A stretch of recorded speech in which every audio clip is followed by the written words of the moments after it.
7 p.m. Thank you all for being here. I am calling us back into open session. Next up is item 4 on the agenda. Superintendent Picard. I recommend approval of sealing and closing the executive session minutes of June. Hold on, I have to find my correct date. You popped in faster than I thought. This is not mine. 1 second. You're going to want to read this one. Oh, thank you very much. I recommend closing and sealing the minutes of tonight's executive session as they pertain to the following. 1, discussions or considerations related to an acquisition of real property for public purposes wherein advanced public information would be detrimental to public interest. 2, collective bargaining or litigation or work sessions pertaining to collective bargaining or litigation, and reviewing and or approving matters which relate to the privacy of students and their records. So moved. Second. Thank you. We have a motion and a second with respect to closing and sealing executive session minutes. Those in favor? Thank you. Those abstaining? 2. We good? Awesome. Next up, section 5, which is the disclosure of executive session minutes. There were 3 votes in executive session. The first vote related to the approval of minutes. There were 10 votes, 9 in favor, 1 abstention. Those in favor: Lowe, Lyle, Purcell, Hopkins, Callahan, Reynolds, Luzon, Phelps, and Eves. The abstention was Taft.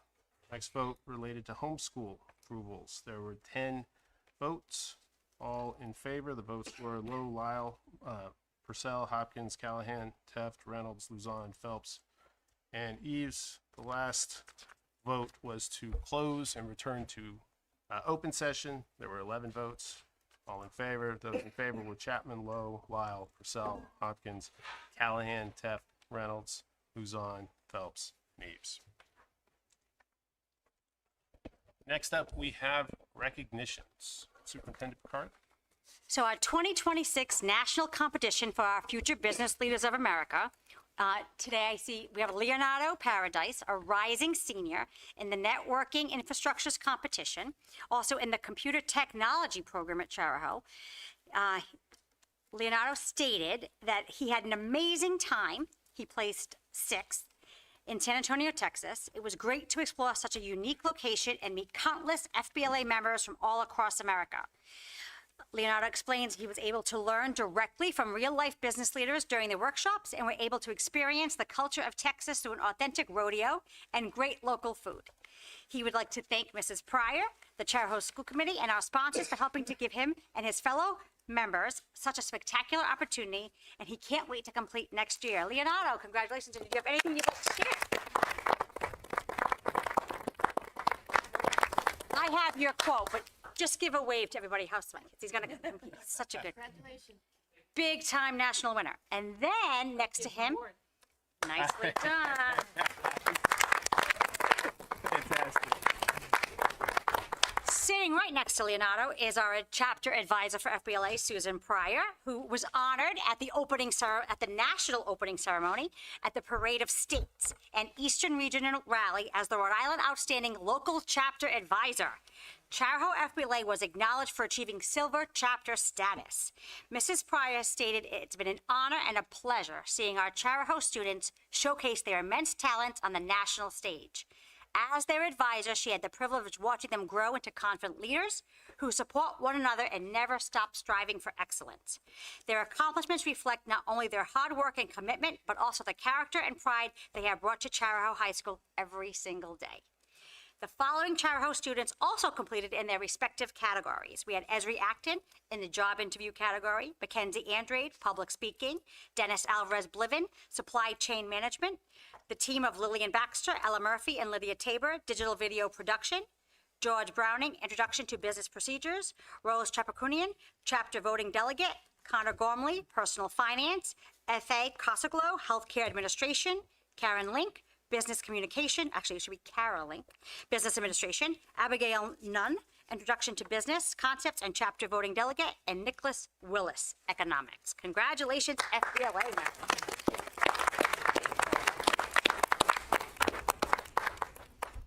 This is where you gotta get your business plans. You gotta talk to people like Leonardo.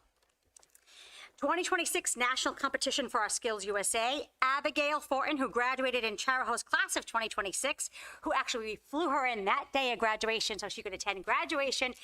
So she actually missed her award ceremony because she had to graduate, but she was there, and she received the national honor of silver for the early childhood state competition and in Atlanta, Georgia. And Abigail also leads the charge for kindness every single day as part of our kindness initiative in Charahoe. Congratulations to graduate.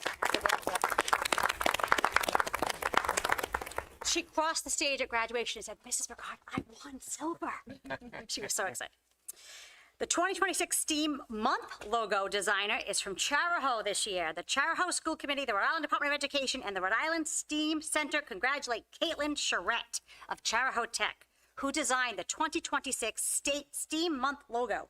It will be used on all promotional items and public announcements during the Rhode Island STEAM Month 2026, which is November. The STEAM Month celebrates opportunities that Rhode Island schools offer students in STEAM, which stands for science, technology, engineering, art, and mathematics. Areas, as well as highlighting the application of learning and I just said it, industry arts. I jumped myself. Okay. And we have, I think that was it. That's all for me. Fantastic. Congratulations to everyone. Good job, Leonardo. All right, next up, we have public forum. I have two people who have signed up to speak. I'll go in order. If somebody wants to speak but didn't sign up, let me know. All right, we'll start off with Justin Bentley.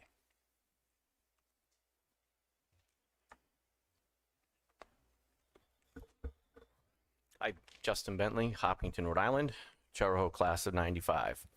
I'm here to kind of ask a favor, I guess, is what it boils down to. I've had to sit on this for a while. I was pretty upset over the past week, but I think I've tempered my feelings. But I'm here to ask a favor of my Hopkinton officials that when you please disseminate information to the public, especially in the town of Hopkinton, please be factual, please be accurate, please be truthful, and please be descriptive. There were 4 cases in particular I'm just going to reference really quickly without going into too much detail that occurred in the last week that were deeply troubling to me as a Hopkinton resident with children in the schools.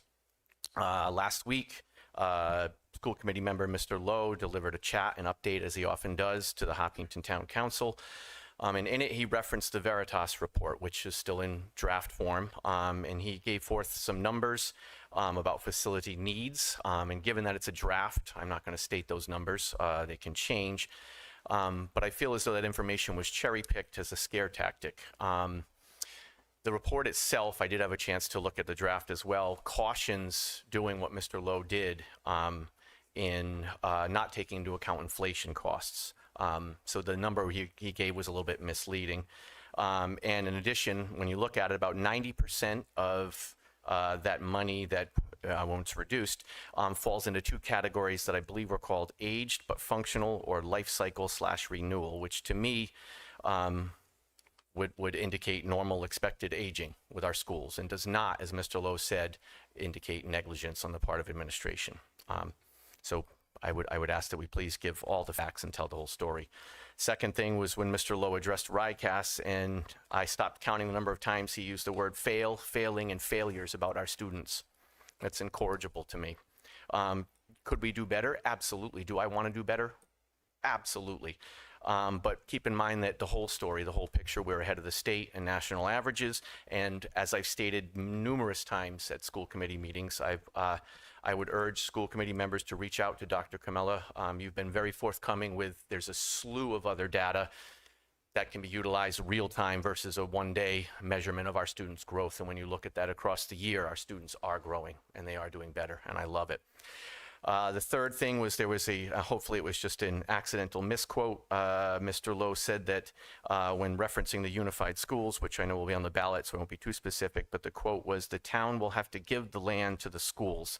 And that's not entirely accurate. It's my understanding it's a 99-year lease for $1 a year. So again, just please try to be factual. And the last information was posted on social media by Mr. Phelps, was a dossier, I guess you could say, titled, and with his caption of facts per data and ride data. And it addressed some of the information that Mr. Lowe had spoken to, but in it, it uses anecdotal data about administration supposedly contacting a family, telling them not to take RICAS. As a 26-year educator, I'd like to tell you why I can guarantee you with almost 100% certainty that did not happen.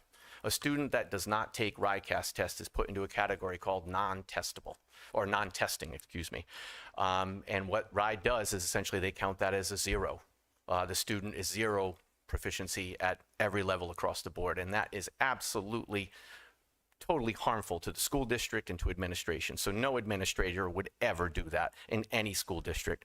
Over the past 2 decades, I have watched my own administrators in Westerly jump through ridiculous hoops to ensure that every student takes RICAS tests. So again, please stick to the facts, be descriptive, and try to tell the whole story. Because I feel as though my Hopkinton representatives are doing nothing but trying to paint Charo as a villain and the bad guy. And that's really, really disheartening to me. To do that and continually say no is not a plan. We need a plan. We need instruction. We need ideas, please. Thank you. Thank you for your comments. Next, we have Stephen Colifo. I probably said that wrong. Good evening. Stephen Shalafo, Hope Valley, Rhode Island. Excellent. 51 years I've been here.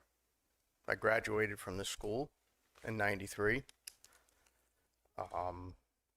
I've been following everything you've been doing.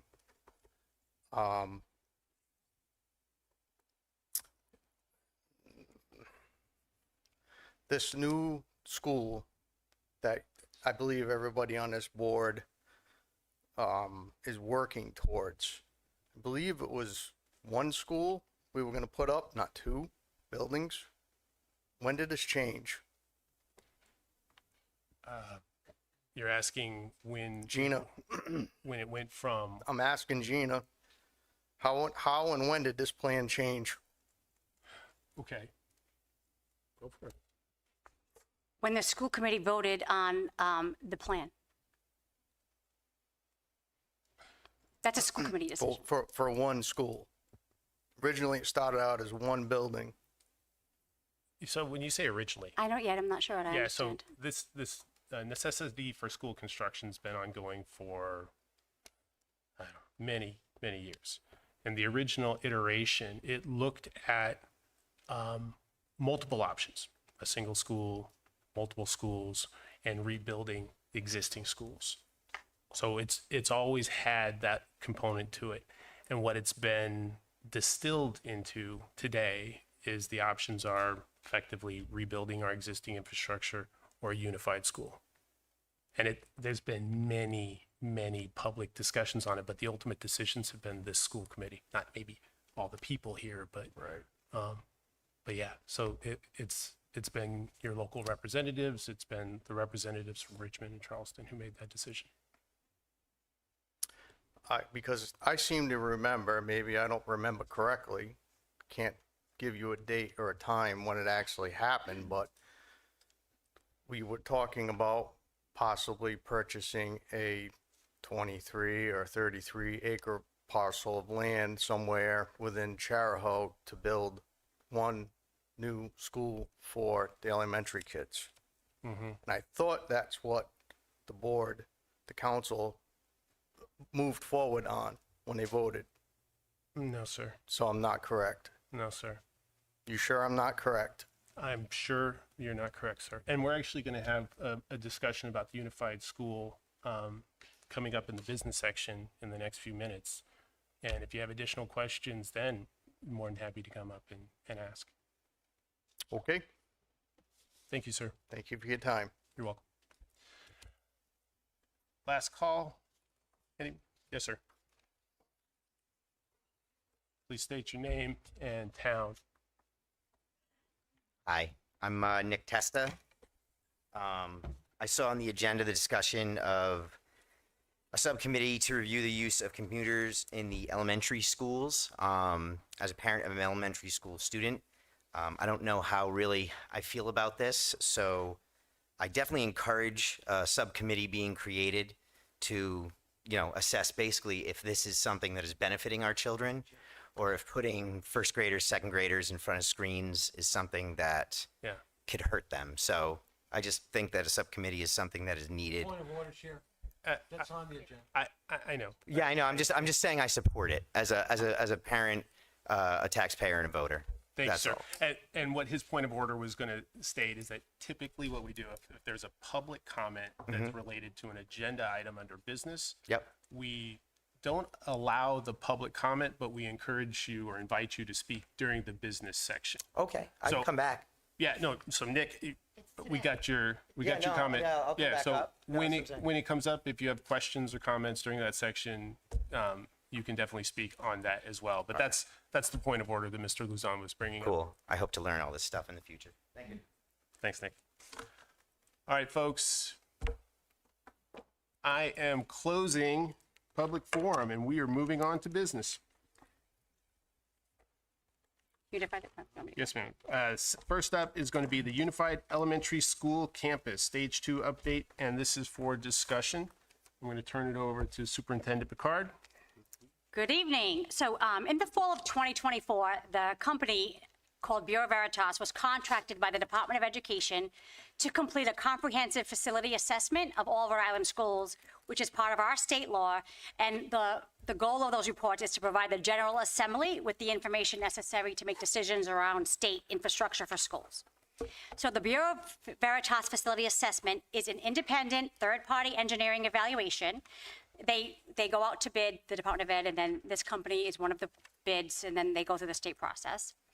And the report is one source of information for districts and communities, providing an objective understanding of the condition, lifespan, and future investment needs of school facilities across Rhode Island.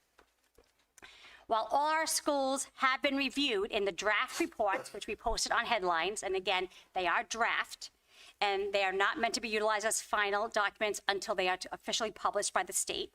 But in order to make sure that we have provided the information and there's transparency, we wanted to give the drafts out for that knowledge. Charahoe's elementary schools have served generations of children with pride. And while all of our schools have been reviewed, for tonight, I'm going to focus on the elementary reports because that's the conversation that we're focused on. The district has continued to maintain its buildings, complete repairs, and keep students and staff safe. But even the strongest maintenance programs cannot turn a building designed in 1935 into a school designed for the needs of children in 2035. In addition to the Bureau Veritas report, the Charahoe School Committee has spent over $2 million on facility needs assessments and reviews, which are state called Stage 1 and Stage 2 applications, which are also required by state law. This is approximately our fourth Stage 1 and third Stage 2 application in the last 6 years. These Stage 1 and Stage 2 applications are facility assessments that evaluate our facilities by architects and engineers hired by the school committee to conduct an extensive review of our facility needs, so the district can make thoughtful, long-term decisions about maintaining and modernizing public assets. The findings reinforce something our community already knows. Our elementary schools have served generations of Charahoe students extraordinarily well because they have been cared for, maintained, and continuously invested in over many decades. The assessments recognize functioning systems, active maintenance efforts, and buildings that continue to support teaching and learning every day. The Bureau Veritas methodology specifically considers maintenance history, environmental conditions, usage patterns, and installation quality when evaluating the remaining useful life of building systems. Our elementary schools have significantly exceeded the lifespan for which many public buildings were originally designed. It reflects generations of local investment, thoughtful maintenance practices, and the dedication of our facilities and custodial teams who have consistently extended the life of these buildings and the systems within them. One of the strongest themes across all three elementary school reports is the majority of future investment needs stem from normal building life cycles, not from neglect or failure, as the district has done a commendable job. At Richmond Elementary, approximately 95% of identified capital needs are related to life cycle renewal, meaning systems have reached the point where replacement is anticipated as part of the building's natural life. At Ashway Elementary, the majority of projected investments fall into the categories of life cycle renewal and aged but functional, reflecting systems that continue to operate successfully while approaching the end of their expected service of life. Similarly, Charlestown's Elementary's projected needs are overwhelmingly tied to systems that continue to function but have simply served students for decades beyond typical industry expectations. Architects, engineers, facility specialists, educational planners, and the Rhode Island Department of Education have evaluated our schools as well. The findings identify aging and obsolete building systems, which include heating, ventilation, electrical, and plumbing systems, windows, doors, roofs, and building envelopes regarding safety and support in warm areas, technology and communication infrastructure necessary to be able to work in the modern world, accessibility, security, and traffic concerns, and classrooms and support spaces that no longer meet modern educational standards. School psychologists, OTs, PTs did not exist in the 1930s. These were individuals added to school teams that school buildings were never designed around. They say that many major systems are old, inefficient, and beyond the expected use of life. I use what they call a Facility Condition Index, or an FCI, and it's kind of like golf. The lower the number, the better the building. So in Ashway Elementary received an FCI of 77%. That's what they consider the needs for cost. It's that close to cost of replacement. And if those of us that remember the Jacobs report, many of our buildings were already reaching close to that 50% mark back in 2016. Now Ashway is at 77%, Charlestown's at 92%, and Richmond is at 70%. These figures do not represent neglect of facilities. Rather, they indicate that these buildings have reached a stage in their life in which communities across the country are evaluating whether continued major reinvestment or new construction represents the best long-term value for taxpayers and, most importantly, our students. The reports identify numerous examples of systems and features that remain operational because of ongoing district investment. I can go into more, but I want to explain that these are signs of strong stewardship. The question before our community is not whether these schools have served us well, because they have. The question is, how do we honor that legacy while preparing for the next generation of Charahoe learners? As stewards of public resources, we have an opportunity to determine how best to invest in facilities that will support students for the next 50 years. Our elementary schools have given our communities decades of service, memories, and opportunity. The work before us is ensuring that the next generation of Charahoe students inherits facilities that can do the very same. This is a conversation about building upon what has already succeeded beyond expectations. Thank you. And just a comment to the public, when Superintendent Picard says this is available to you, you can find it on the Regional District homepage. Under headlines, there is a link there, and you can open up and look at every single evaluation of all of our buildings. So with that, I'll open this up for questions or comments from the committee. Ms. Purcell? Thank you. So I think it's been alluded to multiple times, but just as far as this agenda item goes, I think this is a very important moment in the timeline of Charahoe. Chair Callahan mentioned that this has been ongoing for several years. This was one of the first school committee meeting I ever attended was when he was chair back in 2021, and there was a presentation of a unified elementary campus concept. And that never went to a vote. It never made it to stage 2. I do want to clear up that misconception I've seen on social media multiple times, folks saying that we voted down a unified elementary school, which never happened. But so that was one attempt that made it past stage 1. And then the previous discussion of 3 new elementary schools was voted on in May of 2024 and was voted down. The reason that the necessity for school construction subcommittee, which I was not on at that time, decided to go with 3 new schools is because there was public vocal pushback against the 1 elementary school in 2021. That failed district-wide narrowly by 70 votes, disparate voting outcomes in each town. And just to speak to a little bit of what Mr. Chalifo was saying when he came up, the school committee did vote on a unified elementary school direction. And I believe that must have been before February 15th because we submitted the stage 1.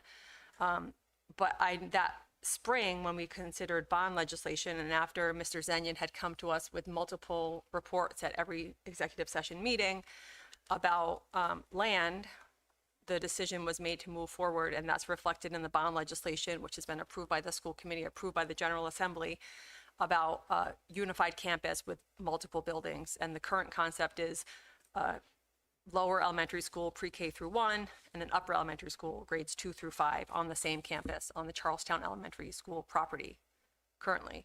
The Charlestown public hearing was on July 7th, which is about, they have an upcoming local referendum on August 4th because the town of Charlestown, in order for this plan to move forward, they have to vote to demolish their building so that they can continue to rent the land to Charahoe, and Charahoe can build the new buildings on that property.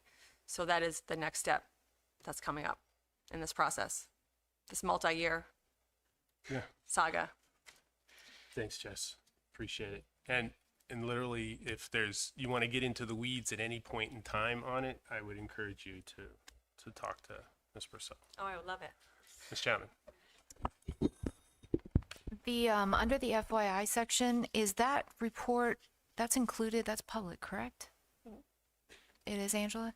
Okay. You're talking about the Bureau Veritas report? Yeah, it says, Careful, you're not yeah, gonna the Tyler submission for F4. that's all. Okay.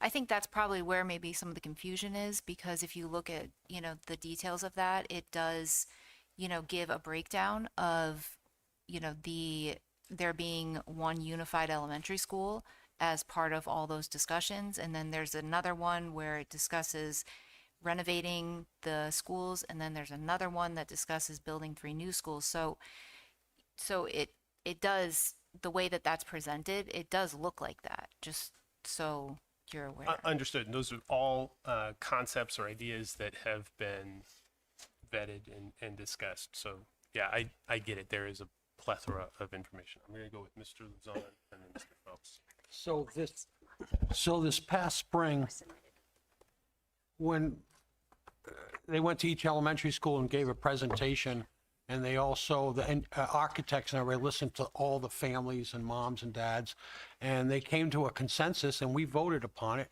to go from the one big school and down to what they're proposing now. And if I recall Mr. Zenyan telling all of us many times, it's actually going to be a little bit cheaper to do so.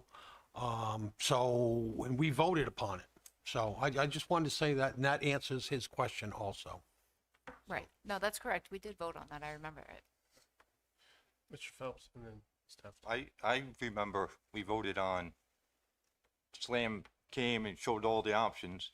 I think Mr. Tyler made a motion to go with one school, and we all voted on going to stage one school with no land. And that's when Mr. Zenyan had to go around and talk to 66 different people about getting land for one school. That's the way I remember this whole debacle. Is that correct? No. Well, you remember? So That's how so- I can probably Yeah, clarify Mr. that. Zenyan. will So, clarify for us. When you originally hired SLAM, your architects, you were looking at one unified school on one piece of property. After they went on their tour and listened to the community and got tons of feedback, at some point, SLAM came back to this committee with the recommendation of 2 schools on a campus because 1, you were not finding land, and 2, you did not have community support. Yeah, that This was- committee did vote on that because I remember saying, you pay your architects and you pay them well, so you can take their advice or not. You chose to take their advice and you voted to go to a campus with 2 buildings. And I believe it was at a meeting in the in the auditorium. Okay. Steph. Just a couple of things I want to touch on. When we went to the meeting at the Charlestown School. That's executive session. Excuse me, ma'am. Yeah, I just heard Gina say that. It's Gotcha. always a way of shutting it down. Okay, so I think we discussed that the construction of this one new school was going to be 110 million, and then all of a sudden it's now 2 schools and it's 116 million, when in fact we were told it would not cost more. It was 113 million originally, and when the 116 were proposed, I did say that you had the option to vote for 113 or 116, but you pay your architects, and I'll say it again, you pay them well to take their advice or not. They were advising you that the state of Rhode Island was going to up by $15 a foot what you would be reimbursed. They recommended that you go for the total 116 because once you go out to vote, you cannot increase it. Okay. That was their recommendation. It was put in front of you. I believe almost all you voted yes on that. Diane, you might have been the only no. I might have been. But, I mean, this committee made a choice. Absolutely. But it's unfair to say that it was 113 and then we just stuck 116. You could No, it have was actually voted on 110, 113. Greg. What I recall. 10.2. And the other, I guess the other question I have is that, you know, we looked at a lot of properties, right? And that's not executive, but, you know, it's been out Yeah, there. we did look at a lot of properties. Everybody knows that. Put in the work. What was the actual size of the properties we were looking at? Size-wise of the piece of property? So ideally, the architects wanted 25 to 33 acres. I looked at anything above 20. Okay. How much land does Charleston have? Charlestown has 15 point something, and then Wickland Field is, depending on which report you read from the DEM, it has between 4.2 and 6 point something acres. So combined, you're at 21 acres. So Give or take. that's kind of really below what we were really looking for, though, in order to build, correct? There was nothing within your price range. Okay, all right. And doesn't Richmond have the same footage? Don't they have the same footprint as Charleston? Or maybe even a little bit bigger footprint? Richmond was not recommended because of the current traffic. And wetlands. Right, and though there's in question now the current traffic for Charleston also. Thank you. Thank you. Mr. Phelps?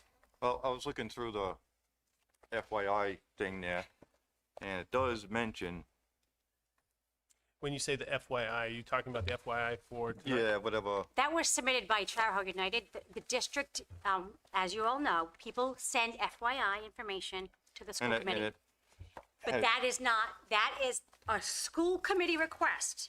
FYI is for all of it, because people want to be able to have other members across the state share something. The only information that I provide comes from the reports that we give. FYI is a school committee function. By the way, we are one of the only school committees that do it, because you wanted external people to be able to give you information. Yeah. Thank you. And the point of this is that taking something from an FYI, which we typically don't vet, and comparing it to something that we publish on our webpage, what we publish on our webpage is the documents that we go by. Just putting that out there. Spulia. Just have a question. Since you're talking about two separate buildings, is this going to increase our administrative costs? Are you going to need two principals, two vice principals, two nurses, that type of thing? We would Because need you that have anyway. Two buildings? Even with one building, you would have needed that, because you have the number, it's based on number of students, Right. not the structure. Okay, Yes, ma'am. I understand that. Yeah, you don't escape it if it's based on numbers, so. Yes, sir. Mr. McCoy. Andrew McCoy, Richmond. I just had a question for the numbers you were giving for the schools. Richmond was at 70%, Charlestown was at 92%. So over what time frame is the expected expense of Charlestown, say 92%? So if the school is worth $10 million, at what point is the 92% going to be done in maintenance? Is it 5 years, 10 years? How long? What's the time? I believe the time frame was 5 years when I looked at the report. The horizon on which the repairs recommended needed Yes. to be completed, and Yeah. how that factors into the FCI? Yes. So based on the FCI, a ride will only reimburse health or safety because the building is too close to life. So No, I just, for instance, if the town did not want to get a new school for whatever reason, if it was voted down, to say that we're going to spend 80% of the cost of a new school on maintenance in 5 years or something, what I believe that's the horizon. Is that what I'm understanding is the, Yeah, so what you're- that says? How the school committee would allocate capital to cover the documented repairs and what the time frame would be. That's a really good question. I think at the reality of it would be that the committee would ultimately look at severity and balance that over, the budget cycle that they're currently in. I'm just asking as a general statement to say, if whatever the cost of maintenance is, ends up being, in 10 years, being the cost of a new school, then it shouldn't even be an argument that you need. I understand what you're saying now. You are correct. Rod will say, once you get above that 35, that they want you to start really thinking about because school life is 50 years. Right. And so once you get closer to 50, they say, is it a better investment, and to do our due diligence, which is why the state requires a stage 1 and stage 2. But you are correct. With a 92%, Rod would have a lot of questions about why anyone would consider a major renovation that would cost probably more based on the hidden issues that could be found in a 1935 building. Okay. Thank you. Polly, did you have a comment? I think it was just, yes, but I think it was kind of a common question. Wouldn't that still, if we had to do repairs, slide into that 5-year capital improvement plan? So that would have to be achieved within 5 years, I would think. I'm not sure. Unless, But you, from what he was saying. no, I got you. But Yeah. the way I've seen it done is that you will build, RIDE is going to establish protocol and rules related to what you have to have in your 5-year capital plan. And you get to determine what that is. But I've never seen this body dump 100% of like a Jacobs report or Veritas report into a 5-year window. You would ultimately do what unfortunately happens, right? You pick what fire you're going to put out, that squeaky wheel's going to get the grease. Yeah, and I think just to remind you, the capital plan, you don't have a 5-year capital plan for elementary schools. So we have not had one for the last 5 years because the committee has made attempts and they have been unsuccessful. So you have a 5-year capital plan for the main campus because we had to separate that out when our community voted down the 3 elementary schools per town. So right now, you're only allowed to use up to $500,000 for the district for safety and health repairs at the elementary level. You cannot do anything major above that. And if we do, because we have to, we pay dollar for dollar. We get no reimbursement because we have yet to finalize a capital improvement plan. Not for the ability of trying, but that is why obviously the older the buildings get, the more money it's going to take to fix them. And right now, we actually, the state law requires us to put 3% of our operating budget for maintenance. And we've actually had to put in more than that because our buildings are so old. I have Mr. Luzon, Ms. Purcell, Ms. Puglia. So prior to this meeting, we had a necessity of school construction meeting, and there was a state representative there, and they will have some input on what we invest in old schools.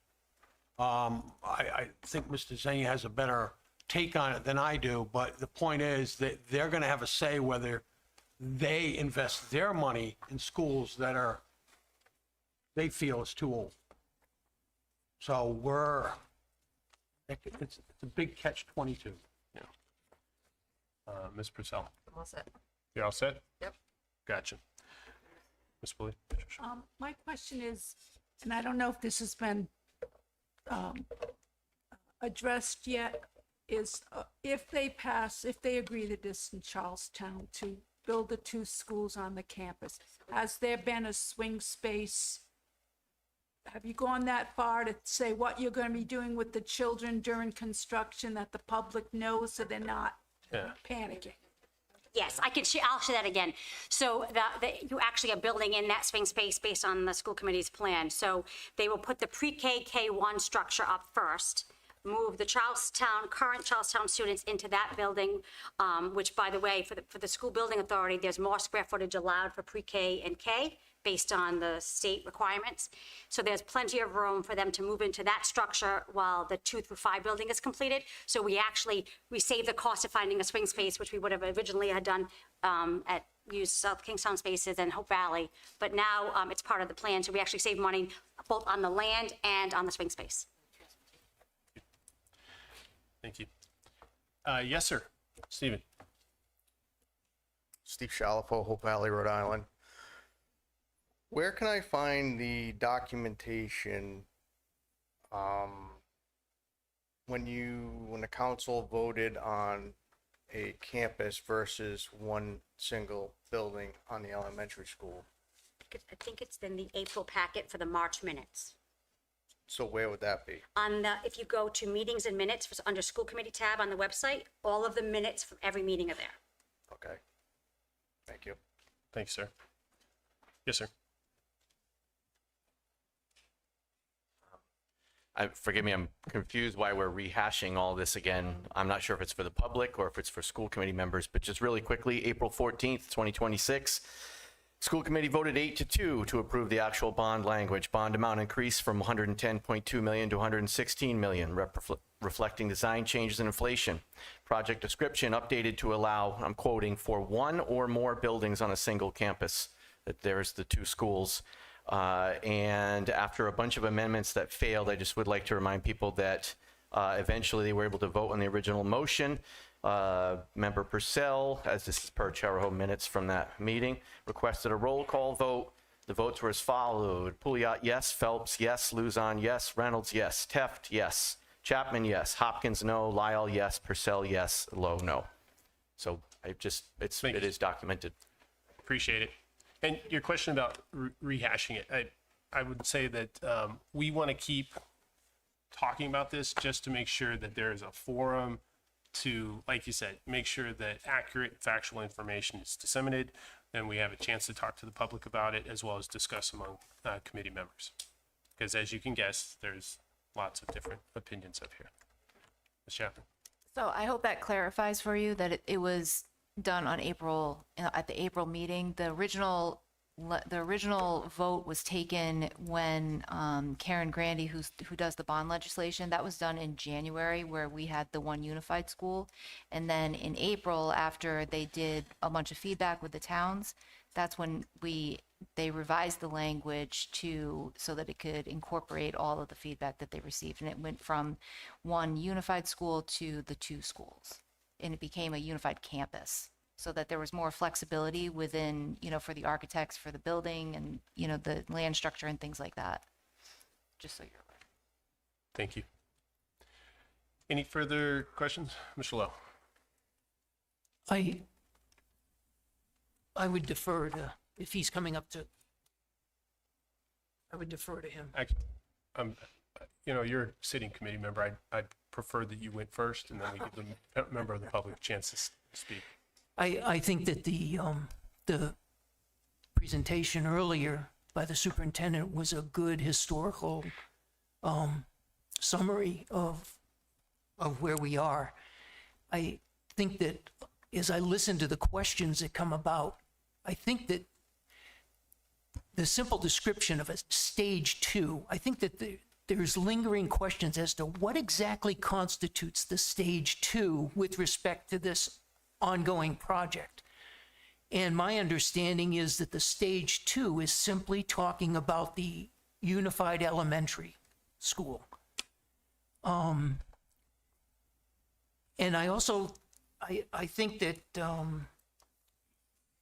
there's a number of underlying things that we are talking about with respect to what constitutes the concerns or the achievements of the stage 2 so far, and why are we going to be focused on stage 2 with respect to the September meeting? Why are we driving toward that? So I think that could an explanation be provided as to schedule for stage 2 submittal? Well, first, could just a top level summary of a description of what is the stage 2 that we're talking about? Is it just the unified elementary? And what are some of the issues that we're working through with respect to that stage 2? And what is the schedule for the stage 2 submittal as required by the state? Why are we driving toward a certain date to do that? Would that be something that we could I'm going to ask Mr. Zenia to comment. So the stage 2 is, you can think of it as an application. And you have to submit it to RIDE. You're allowed to submit it on February 15th or September 15th. Those are their 2 dates. Before you do a stage 2, you have to submit a stage 1. Once you submit a stage 1, you have 1 year to submit a stage 2. If you do not submit within a year, RIDE will tell you to go back and resubmit a stage 1. A stage 1 and stage 2 process for this district, each time you've done it, has cost you over $1 million. It is not cheap to have architects and project managers design all this. Your stage 2, I believe, is approximately 1,500 pages. Could be At more. least. It outlines everything that the state requires for you to move forwards with building of a new school. So your stage 2 will be submitted. If it's not, if you don't approve it at the meeting on September 8th, and it's not submitted by September 15th, then you're gonna have to go back to stage 1 and start all over, because you will not have submitted it within a year. So once you submit it, the state will then come back and say, you did A, B, and C correct. We have further questions about D and E, and we would like F redone totally. And then you work with your architects, and then you have your plan. If in November, your voters approve the money, I think what may be confusing about the money is Karen Grandy is the bond attorney that we use. Don't ask me, but if you ask in New England, they will tell you she's the best. She has also been doing the work for Charahoe since 1997. I would question, she probably knows the Charahoe Act better than anyone in this room.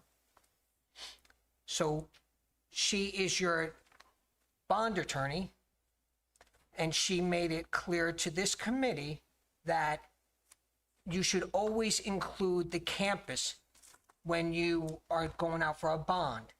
And she, I believe, used her example at one of these meetings, I think in this room, where she said, if you go out for 110 million, we'll say, and it comes in at 105, you have $5 million that you can either put towards paying back the bond.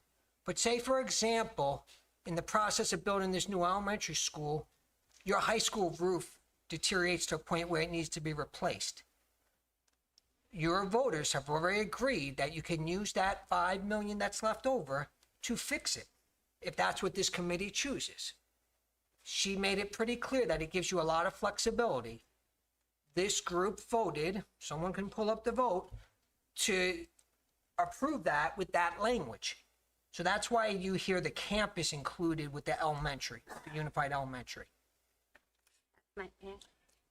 Just a really easy. Stage 1 is, what are your facility conditions? And you have to do a thorough review, and you have to hire an architect and an engineer, because it's required by the state of Rhode Island. You have to have an owner's project manager throughout the project. However, any project that is over 2.1 million.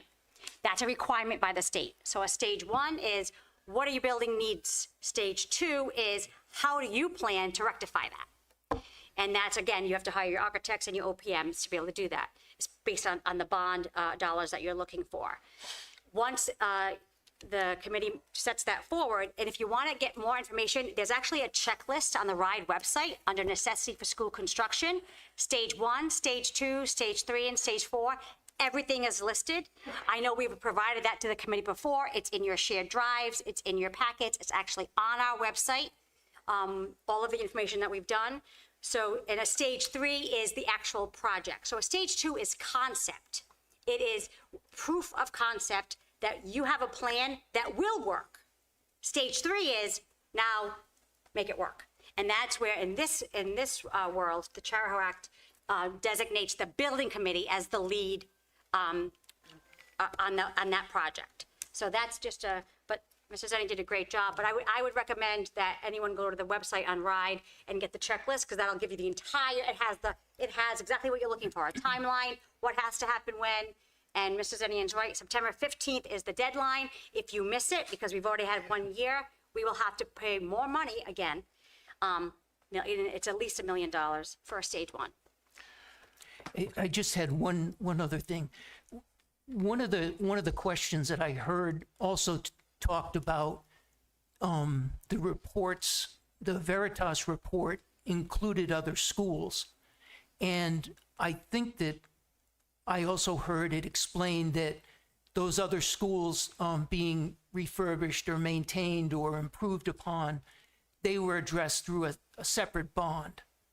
The 25 million bond.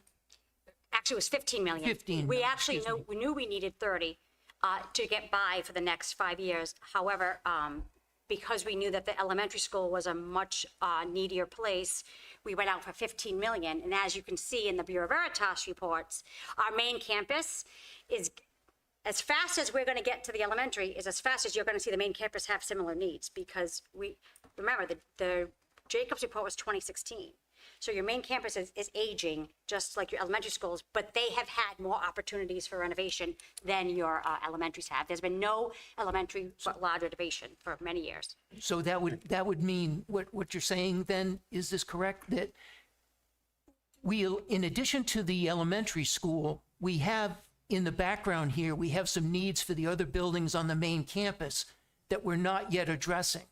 We are addressing some of them. Some of them. We're Right, right. prioritizing the needs. Right. But there will be additional asks from this committee of the public to go out to bond or to do other things to repair or maintain buildings on the main campus that are not yet addressed. So this stage 2 is only talking about the elementary school. It's not any of these other This stage 2, right, because you submitted it, the committee submitted a stage 2 for the main campus in November. Right. Correct. So I've got Ms. Pouliot and Ms. Purcell. Yeah, and I just bringing up the building committee is just to make sure everybody understands that the building committee is the one that is going to be watching how every dollar is spent.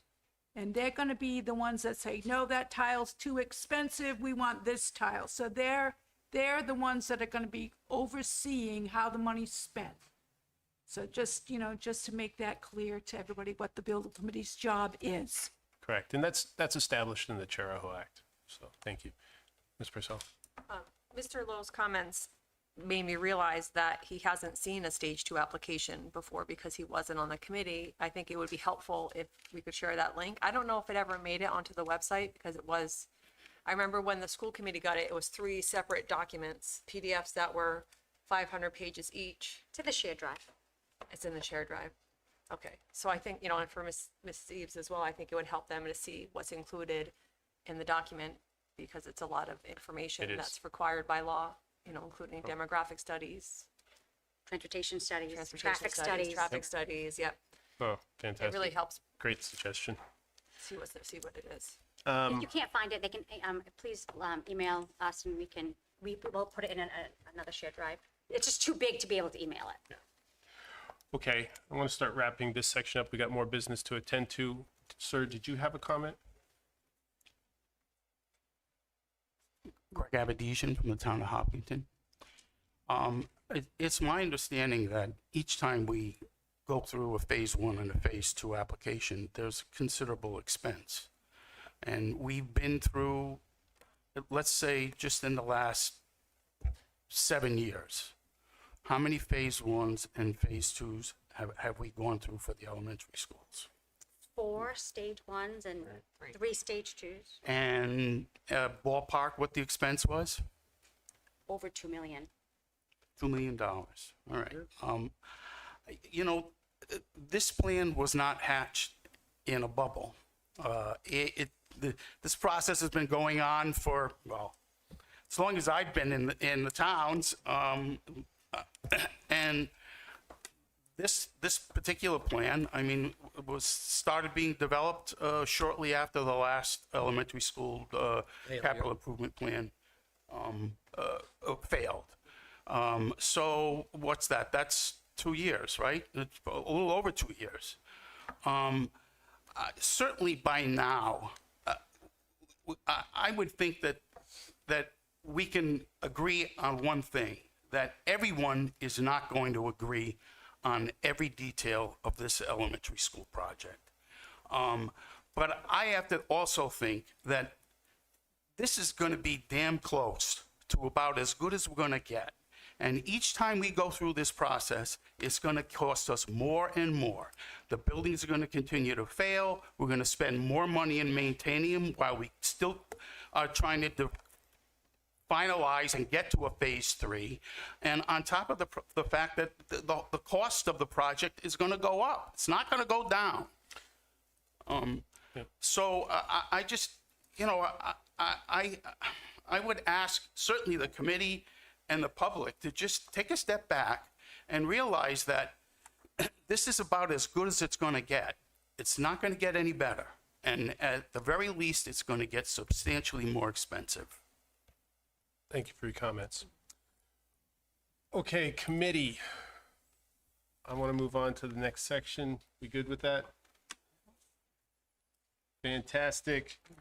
We are closed on A, but we've got a tangential topic, so you don't get too far away from that, and that's the review and discussion of school facilities audit requests. It's actually listed here by Polly Hopkins. I want to thank Ms. Hopkins for this, because it gets to the heart of unanticipated expenses that come up and what we can possibly do about that. Now, my understanding was Mr. Zinni, were you going to comment on this related to, no? I'm not even sure. Well, I know that. This is related to the Bureau Veritas, which I know it's still a quote, but we've also had other reports and audits of our district. So the audits of our district and how they point out infrastructure and risky types of infrastructure, and risky from the standpoint that if a correction or an edit has to be made to it, or an upgrade to it, or a tie-in like we had in May, right? We had an electrical issue at Charlestown. Wait, And- that was caused by the utility pole. Had nothing to do with the school. Yeah, I know, not blaming the school, but what we had to do was when we tried to tie into an electrical panel, it became, they took one look at it and I think they ran screaming in the other direction, given its age, right? So this gets into the audits of it. So I'll shut up. Ms. Hopkins, if you have a comment you want to make about it, or? Well, this was actually a topic that the Hopkinton reps have been sorry, Ed. You weren't around then. But we had brought up several times over the past couple of years. So actually, I mean, if I could, it was Larry's baby. Do you have something that you wanted to ask? Because I know this was a topic that we had both talked about it, but Oh, the money is what we put into the schools over the last year.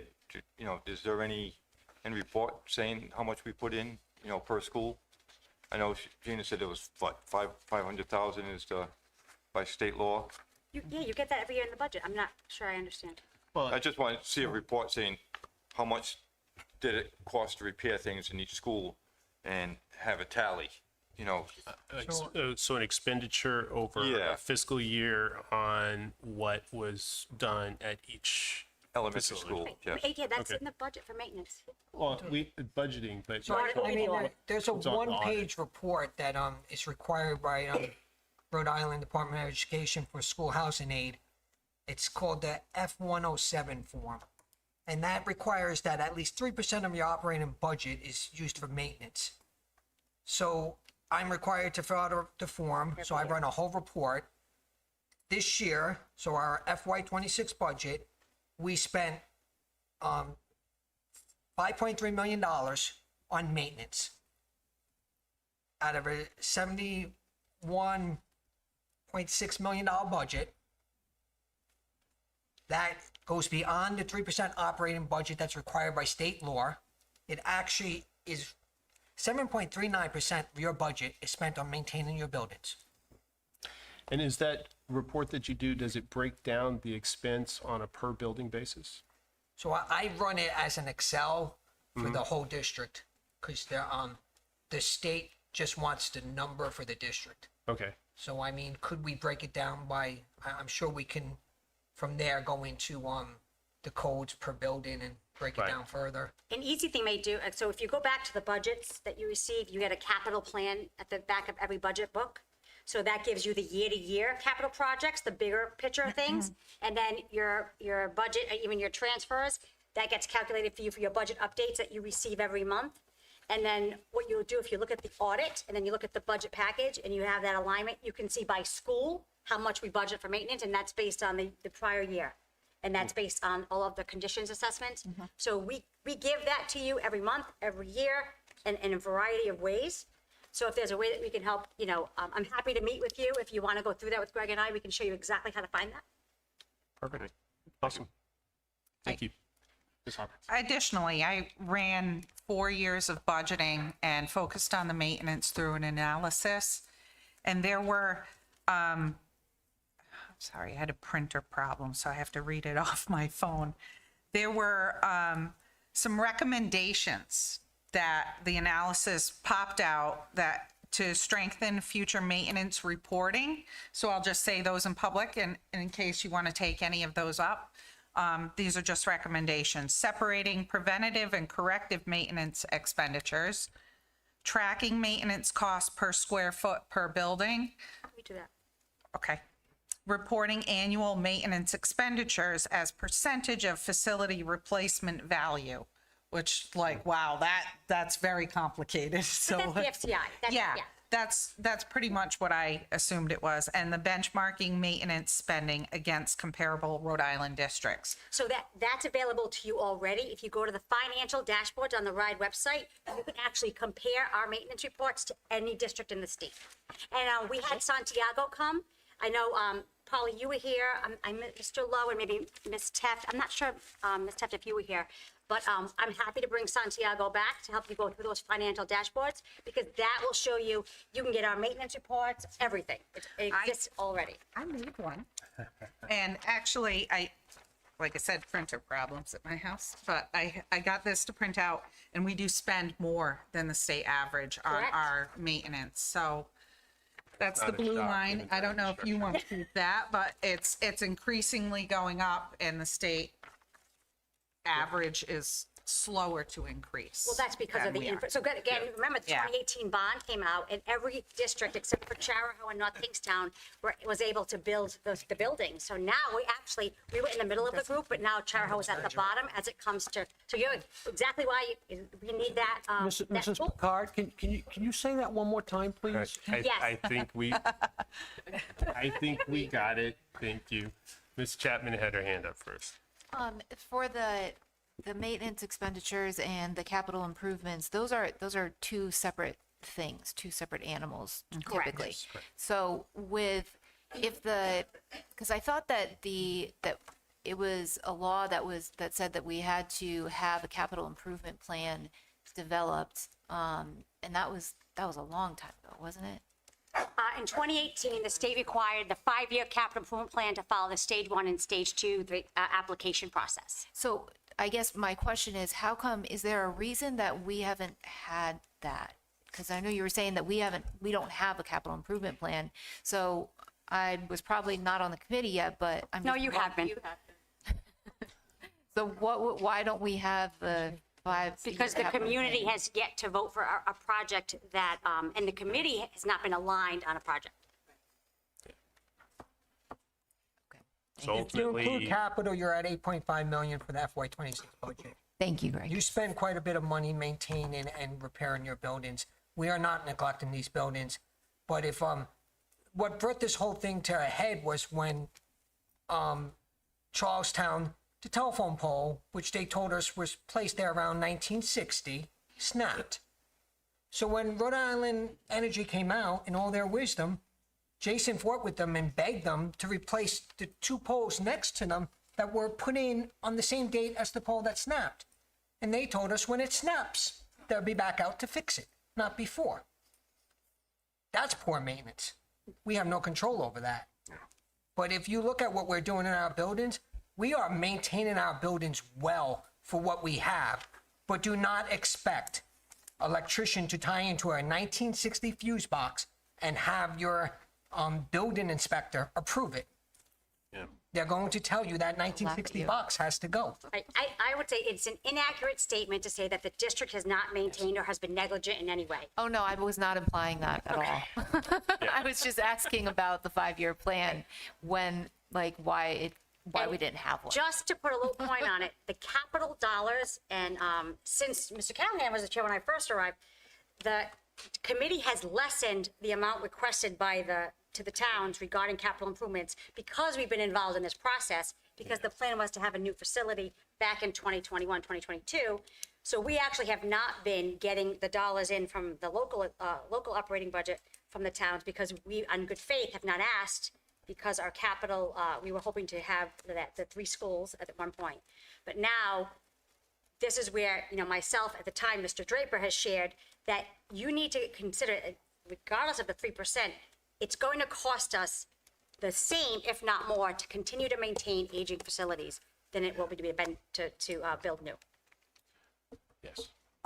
Mr. Cardoza. Take a question from the public. It's a crazy question. When we're talking about cost, you separate it down between employee and material. I didn't hear it. When you're talking about cost, do you separate it between employee and material?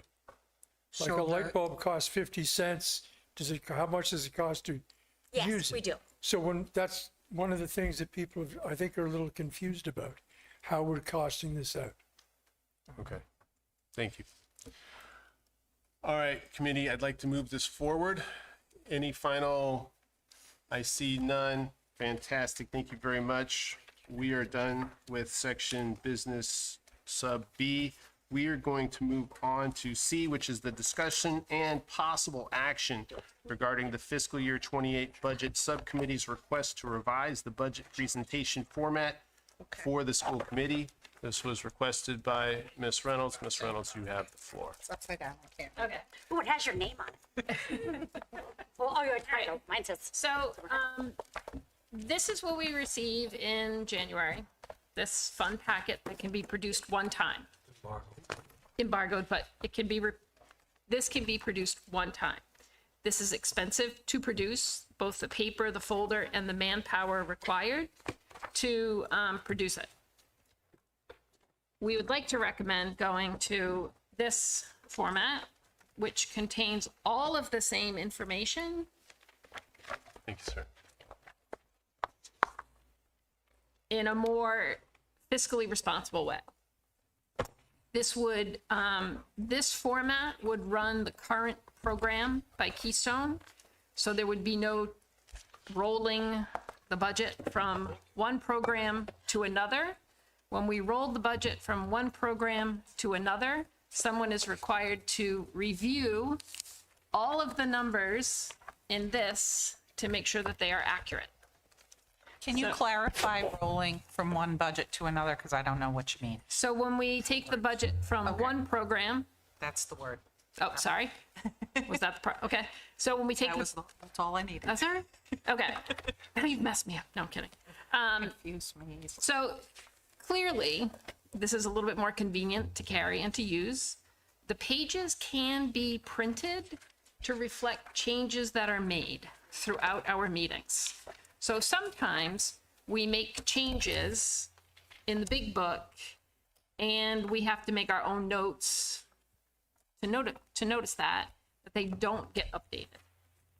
With the 3-ring binder, you can take out the page can be replaced to reflect our actual work in time. Okay, so this is a living document. May I clarify one thing? Yes, ma'am. So, and the reason for that is because what was happening is we have a financial system that was put into place after budget books started happening. But, people don't necessarily like change. So what's happening is we were using an old system, man-made Excel, right? To be able to do budget books where we have a financial system that accurately records. So by moving to this opportunity, it keeps the financial system accurate, and it's not, no individual can go in we had an issue where we had files corrupted because they're so old in Excel, and as things get updated, it can create man-made problems. So this allows the system to be more vetted and accurate to ensure updates can be done through a system and not an individual person. We will create the tabs that indicate the 1 page, the 10 page, the 50 page. One significant change would occur in the 50 page section. The health benefits would be included in a separate section to protect employee privacy. A note will be included in the 10 page to identify that. All of the information that is in the current big packet will be in the smaller packet, including student enrollment, school enrollment, capital, yes, thank you. So this is our proposal. This is the budget subcommittee's proposal. It would make the finance department's life a little bit easier. And the budget lighter. The budget. No pun intended. So, Okay, so I'm assuming that a motion will be made. And before I request it, I would like to know if the committee has any questions for Ms. Reynolds. It seems pretty straightforward. Ms. Chapman, So- and then Mr. Lowe. So once you go with this format, you can't change anything, correct? Like you can't change anything with the format. Like you have the FY26 adjusted budget and then the FY27 proposed budget. But as far as any other previous budgetary years, you can't change that. Like you can't add another column or do anything like that. Like once it is, you're getting the actuals for 24, 25, and then an adjusted for 26, and then a proposed 27. And from there, you can't do anything else. Is that correct? correct. And part of this is we would like to make the change here with the understanding that during budget season, we will not make changes to the format. We will do that after budget season. We will reassess to see what should be changed. But during the actual budget season, we will not entertain ideas to change the actual format of the budget. Okay. Mr. Lowe. Do the proposed changes, how is the budget used now during the budgeting process? This format, the existing format, how is that used now by towns to evaluate in tandem with the school committee evaluating the proposed budget? How would the change in format help or hinder the towns as they use this very same format to do their own independent evaluation in concert with the school committee? Oh, the towns run a separate budget. I don't mean that. The towns, what I mean is that the towns evaluate the school budget in tandem with the school committee as we evaluate the budget. And they are using the existing format. How does the change to the format impact the town's use of the budgetary numbers as they do their own evaluations? Well, they'll receive the same copy that we receive, and so they will make adjustments as we will. But I think what he's saying is that the format is, if I interject, the format, so your one pager obviously looks totally different than what the existing one pager is. So it's, what of that information has changed and how will the towns use this differently? And are the towns aware that the one pager is different than the one that is presented now? Yep, the one pager actually mirrors the invoice that they get every year. The Right, towns, but they have a different one that they use for, like, when they go to the omnibus meeting, they use the existing one, so. So they'll get this one. I would caution against what you use to build your budget and what the towns use. The towns fell into a pitfall by using a worksheet that this committee requested I build, and they use that when they get a bill. and they should be using the bill, because that's what they pay. Everything you do to get to that bill is your business. If the towns choose to use that, that is their choice, but that is not their bill. Yeah, I think we're kind of drifting from Correct. the original question, which is basically in the new format, are the towns going to be impacted, meaning that they have less information No. than in the old format? So Not they're correct. getting the same information. Same Correct. It's going to be structured a little bit differently, so they'll have to learn the new structure. Correct. Okay, thank you. Mr. Luzon. Chair, Yes, sir. I had a question I was going to ask for a future agenda item. It's already been answered, so I thank you very much. Well, only Oh, appreciate the, you can't have questions. Ms. Purcell. I just wanted to comment that the one pager and the chart at the beginning of this budget book, although they are different than what was previously used, they were presented this year and used for this budget cycle. And also, I apologize to Karen because we talked about the line 52s, the benefit lines. At one point, the budget subcommittee did receive those as a separate sheet, but now they are in the 10 pager. So Thanks. Okay, so I'm going to ask for a motion to be made. Ms. Reynolds, you want to make your motion? I would like to make a motion that we accept the new budget format. Second. We have a motion and a second to adopt the new budget format. Any final discussion from the committee?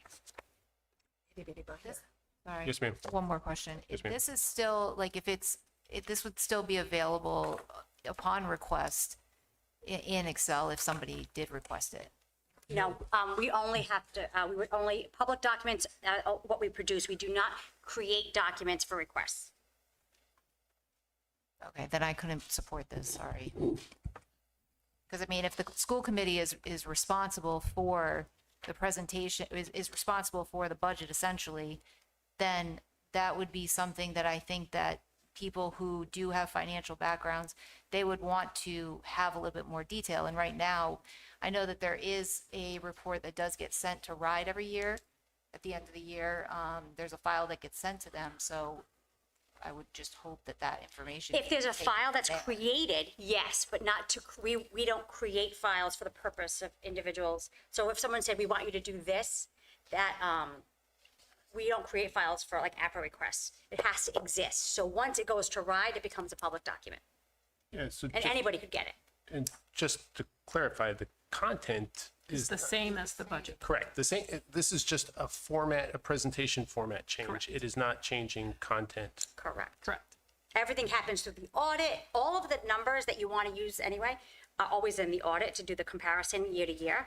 But the same information exists in this document. The only difference is what Greg and I have shared is when multiple people ask for different formats, it's confusing the towns. That's actually what the towns have shared with us. Which again, we explained to them that the school committee has the right to ask for things. So what this budget subcommittee did was say, we're going to do one format so that we all stay on the same page, because we had 5 changes of school committee members during the budget season. So it gets very complicated if everyone's not sure how it works. And this way, by the end of the budget season, you will get to decide what changes need to be made if it didn't work out. But it keeps the information the exact same. All the information that we've always given is still here. We're just not recreating different things in different ways. Right, but I think what I'm trying to say is that it's incredibly difficult to disseminate information within a budget that has this many numbers within it. And when you're looking at previous year's budgets, when you're looking at estimated numbers, all of those different factors, I mean, you're talking hundreds of thousands of numbers. Yes. So what you're asking is, as school committee members, for us to, for people who actually dive into this pretty deeply, and not saying that everybody does, but if it is somebody's wheelhouse where they have the ability to do something like that, it makes it almost impossible to disseminate the information, because now you're talking about having to go through physically line by line instead of organizing it in a way that's readable to that person. I'm not sure I understand. Part of it is where We're not going to Excel. we're governed by the state, but additionally, we have a very small finance department. It's 3 people. Right. and we are asking them to do a lot in a short amount of time, it's not feasible to continue to ask them to run a separate report for one individual. Agreed. I understand. But that's what you're saying. asking. No. I'm asking for the same report, just in a different format. It's a report that's generated into a different program. It's not necessarily asking you to recreate. So if they send it to you electronically, can you put it into IXL? I could, yes. Okay, then. So, Can we do that? So that's what I was asking, is like, if what it we could be send done to in RIDE, electronic format. we can share anything we send to RIDE. What we're not going to be able to do is create documents for individuals based on, individual requests. That's what the financial dashboards are for. I would recommend that we do another session with Santiago, even if it's the budget subcommittee, so it's a smaller workshop, because I think all the information exists, but we don't have the bandwidth to be able to continue to just, especially with Excel, because people have different operating systems, and then the things are changing and it corrupts files. So then we're not sure who's using the correct information. Once you take it and move it into a system, I can no longer verify it. But the key, I can verify anything I give to the auditors. I can verify anything in the system. So this is to ensure that the information that the school committee is getting is transparent and accurate. Okay. Mr. Zenyan, and then. I just want to make sure this committee understands what we send to RIDE in that what is being referenced, I believe happens after you voted on your budget. That is when we finalize everything and send it. Part of the reason for doing this is when we create this book and put it into Excel for you, it's outdated the minute we print it, but then we don't keep running updates for you in Excel. We go back to Keystone, our program, and use that to run our business. And then, Laura, you took it last year and ran your own Excel with it, and your numbers didn't reference with our numbers. And so I just want to be clear that come mid-budget season, if you ask me for the Excel worksheet that we're going to give to RIDE, I'm going to say you will get it when RIDE gets it, which is after the budget season is over, which is useless for budget purposes. I need that up front, because there's no reason to do all this if I'm still required to run separate Excel worksheets for this. And then keep in mind, when we run these with these thousands of numbers, I have to go and then check it to make sure it's accurate. So the amount of spot checking on 6,000 lines to make sure that it all ran properly. But I don't have to do any of this in Keystone. It does everything for us. All this work is being done so that this committee can have it in Excel. And that's what we're trying to avoid here. And if you're adamantly against that, you should vote no. But if a majority of you vote for this, it will be in a format that is much more user-friendly, and that every 2 or 3 weeks you can get online and have it updated. The minute we give you this book, sometimes the minute we give you the book, the minute we print it, it's outdated because there's a change the next day. That won't be the case under this new design. Understood. Ms. Reynolds. I would also like to share, as this is a cost-saving measure, at the end of budget season, we will be returning the binders. Yeah, I'll be collecting them tonight too. We will be collecting Oh my them God. this evening. If you would like to sign one out, you're more than welcome to. All right. But just an FYI. Any further discussion from the committee? You can. We have a motion in a second. Ms. Hopkins. I just wanted to clarify, because Tyler did this too with Ned before, and it's more of a question to you, Laura. Because you guys, this is not my wheelhouse, you guys get down in the weeds with the budget, and you really do a great job. Tyler before you as well, and I know several of you as well. But is it going to prohibit you from getting the information that you want to dig into if it's not in the Excel format, which that's, I think I'm reiterating the same thing again, but I just want to make sure. It does only because of the fact that when I look at the budget, I'm not looking at the 10-pager. I'm always going to the 56-pager. And when I disseminate that information, not only do I tie everything out to make sure, and then have, a million different calculations to make sure all of the numbers match to the actual budget that was presented to us, so that my figures always tie out. There's never a delta there. So if I may, Laura, so if you're using the 50 pager, you want to be careful too, because that, when we run that 50 pager, that is a review of if all is created equal. So we have to do that in December because of the budget meeting, which means everybody's where we say they are. However, if staff move like they always do in April, because they can per their contract, those salaries change. Because if I have a Charlestown teacher who moves to Ashway, or an Ashway teacher that moves to the middle school, those salaries now move to the school that they go to. So what happens is that budget, to Greg's point, if you're tying all that out, it's actually kind of a futile exercise, that because you're not going to ever tie it out to the exact end of the year budget, because we don't know who's going to be where. We have all the faculty designed and salary based on where they currently are in December, but we don't know until June, based on where they choose, based on retirements and attrition, where they're going to end up. And that's why the salaries will never tie out, which is why you really want to be using the audit. Because I'm thinking if it's purposely around the salaries, it's certainly, that 50 pager is not going to do what I think what you think it will do. It'll never equal or tie out. Right, but but you're talking about specific locations for when they get moved and the time of year. What I'm looking at is more of a specific point in time, is really the way that when you're looking at budgets and you're trying to determine, where things can or cannot be cut as school committee members, we have to look at individual line items. And when you're looking at the 10 pager, that's a summary of everything that's on the 56 pager. But you have the 56 pager in here too. Correct. But in order to actually analyze that type of information, because again, you're talking about thousands and thousands of line items, without the ability to have it in an Excel format, it limits that process. Wouldn't you just export that and maybe PDF to an Excel? Yeah, I was gonna say. Why wouldn't you just export it? You can just, like I said, you can export it into a different format from, I'm sure that Keystone allows you to do an export. That No. goes into that. Keystone doesn't. But what I'm saying is, if you wanted to do that, why wouldn't you be able to do that on your own? You wouldn't need us to do that, because anyway, I could do that to any document. If it's just taking it out of PDF. But what we can't do is continuing to do that, because it's an exercise sometimes in futility. You have access. Okay, so I think we've kind of chewed this one. All right, I'm going to move this forward to a vote, folks. Sorry, Mr. McCall, I'm going to move on it.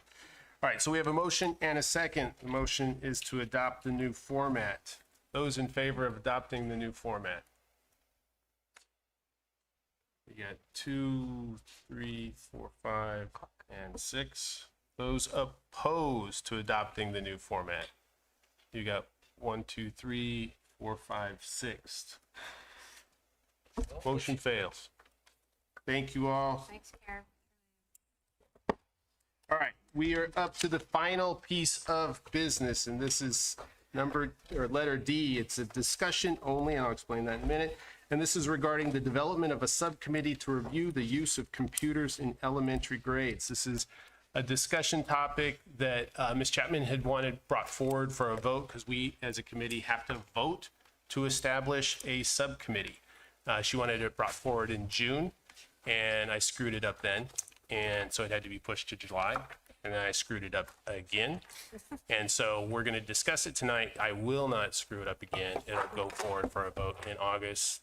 So, Ms. Chapman, the floor is yours. Thank you. So the whole purpose behind this was, so in March 3rd, there was members from the public who came forward and requested some information about the Chromebooks and had kind of voiced their concerns about things. And one of those requests that was made was about the financial costs of Chromebooks and how just every piece of it that goes into it. And just to get kind of an idea of where we stood with things like that, with the costs. And then on March 10th, a committee member had requested to also put this forward as, a discussion. It was recommended by Dr. Camella that perhaps a subcommittee would be the best direction to go with it, because there were a lot of moving parts to everything when it comes to the Chromebooks. There's teacher contracts, there's things involved where the teaching would be implicated.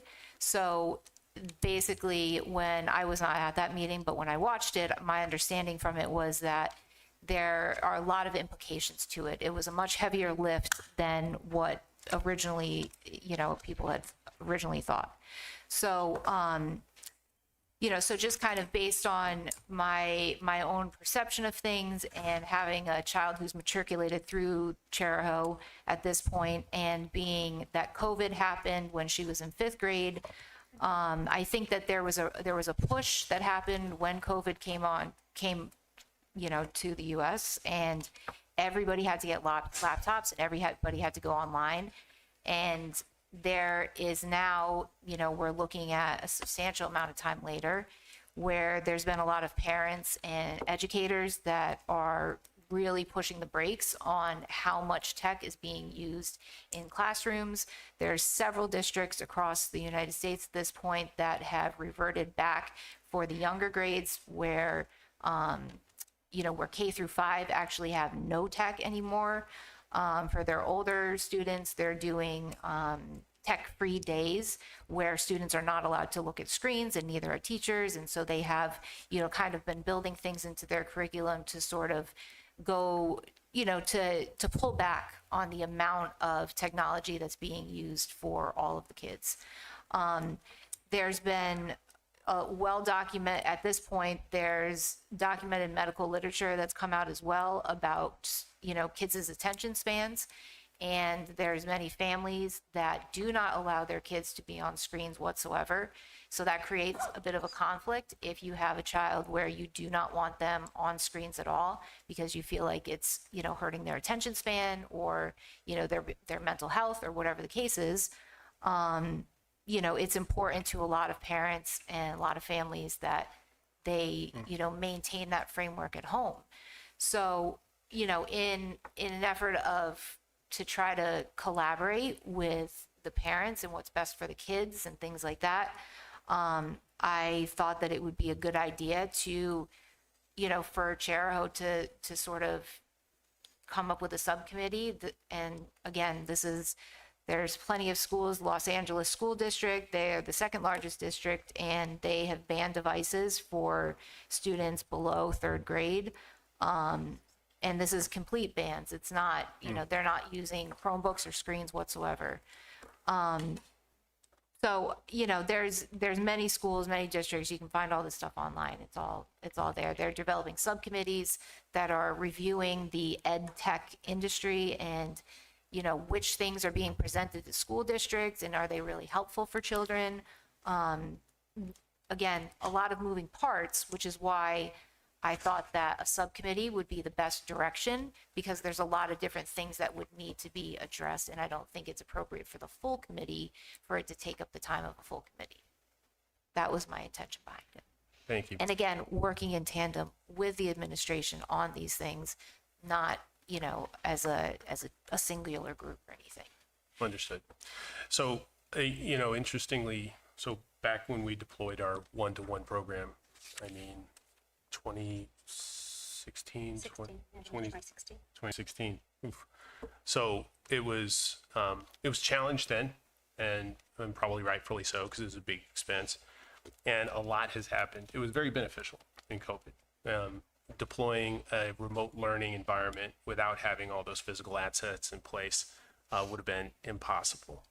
However, you're correct. I was reading Forbes. Forbes came out with an article related to Maine's deployment of their analogous one-to-one program.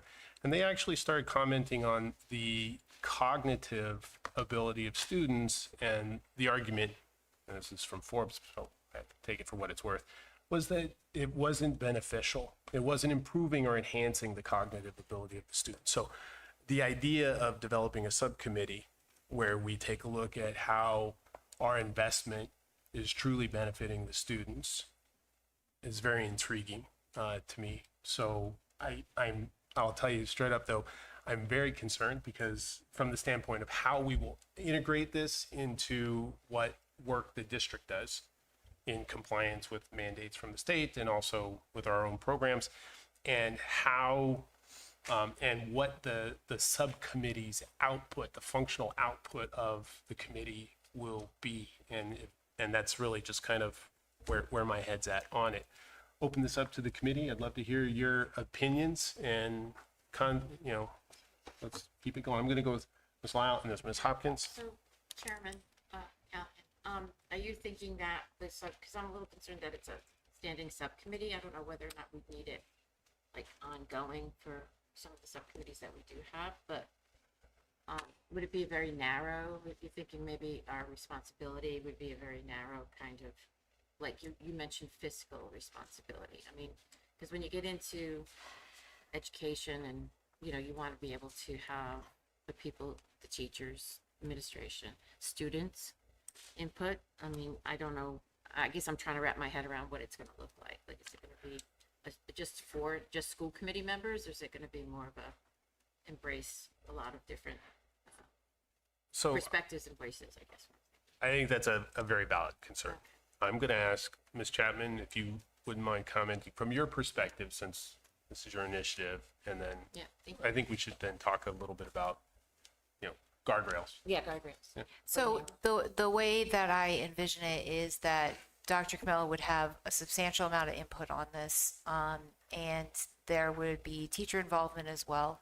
At the elementary school level, we would need to get feedback from basically all facets. We would want community feedback on it, not only from, parents of elementary school students, and there would also, people would need to look into our existing policy and see, where that would go. So it kind of touches all of it, but the teachers, it's extremely important, in my opinion, that they're involved in that, because you don't want to do anything that's going to make their jobs harder, because they do so much as it is. And I think that that's just very important that, their input is involved in that process.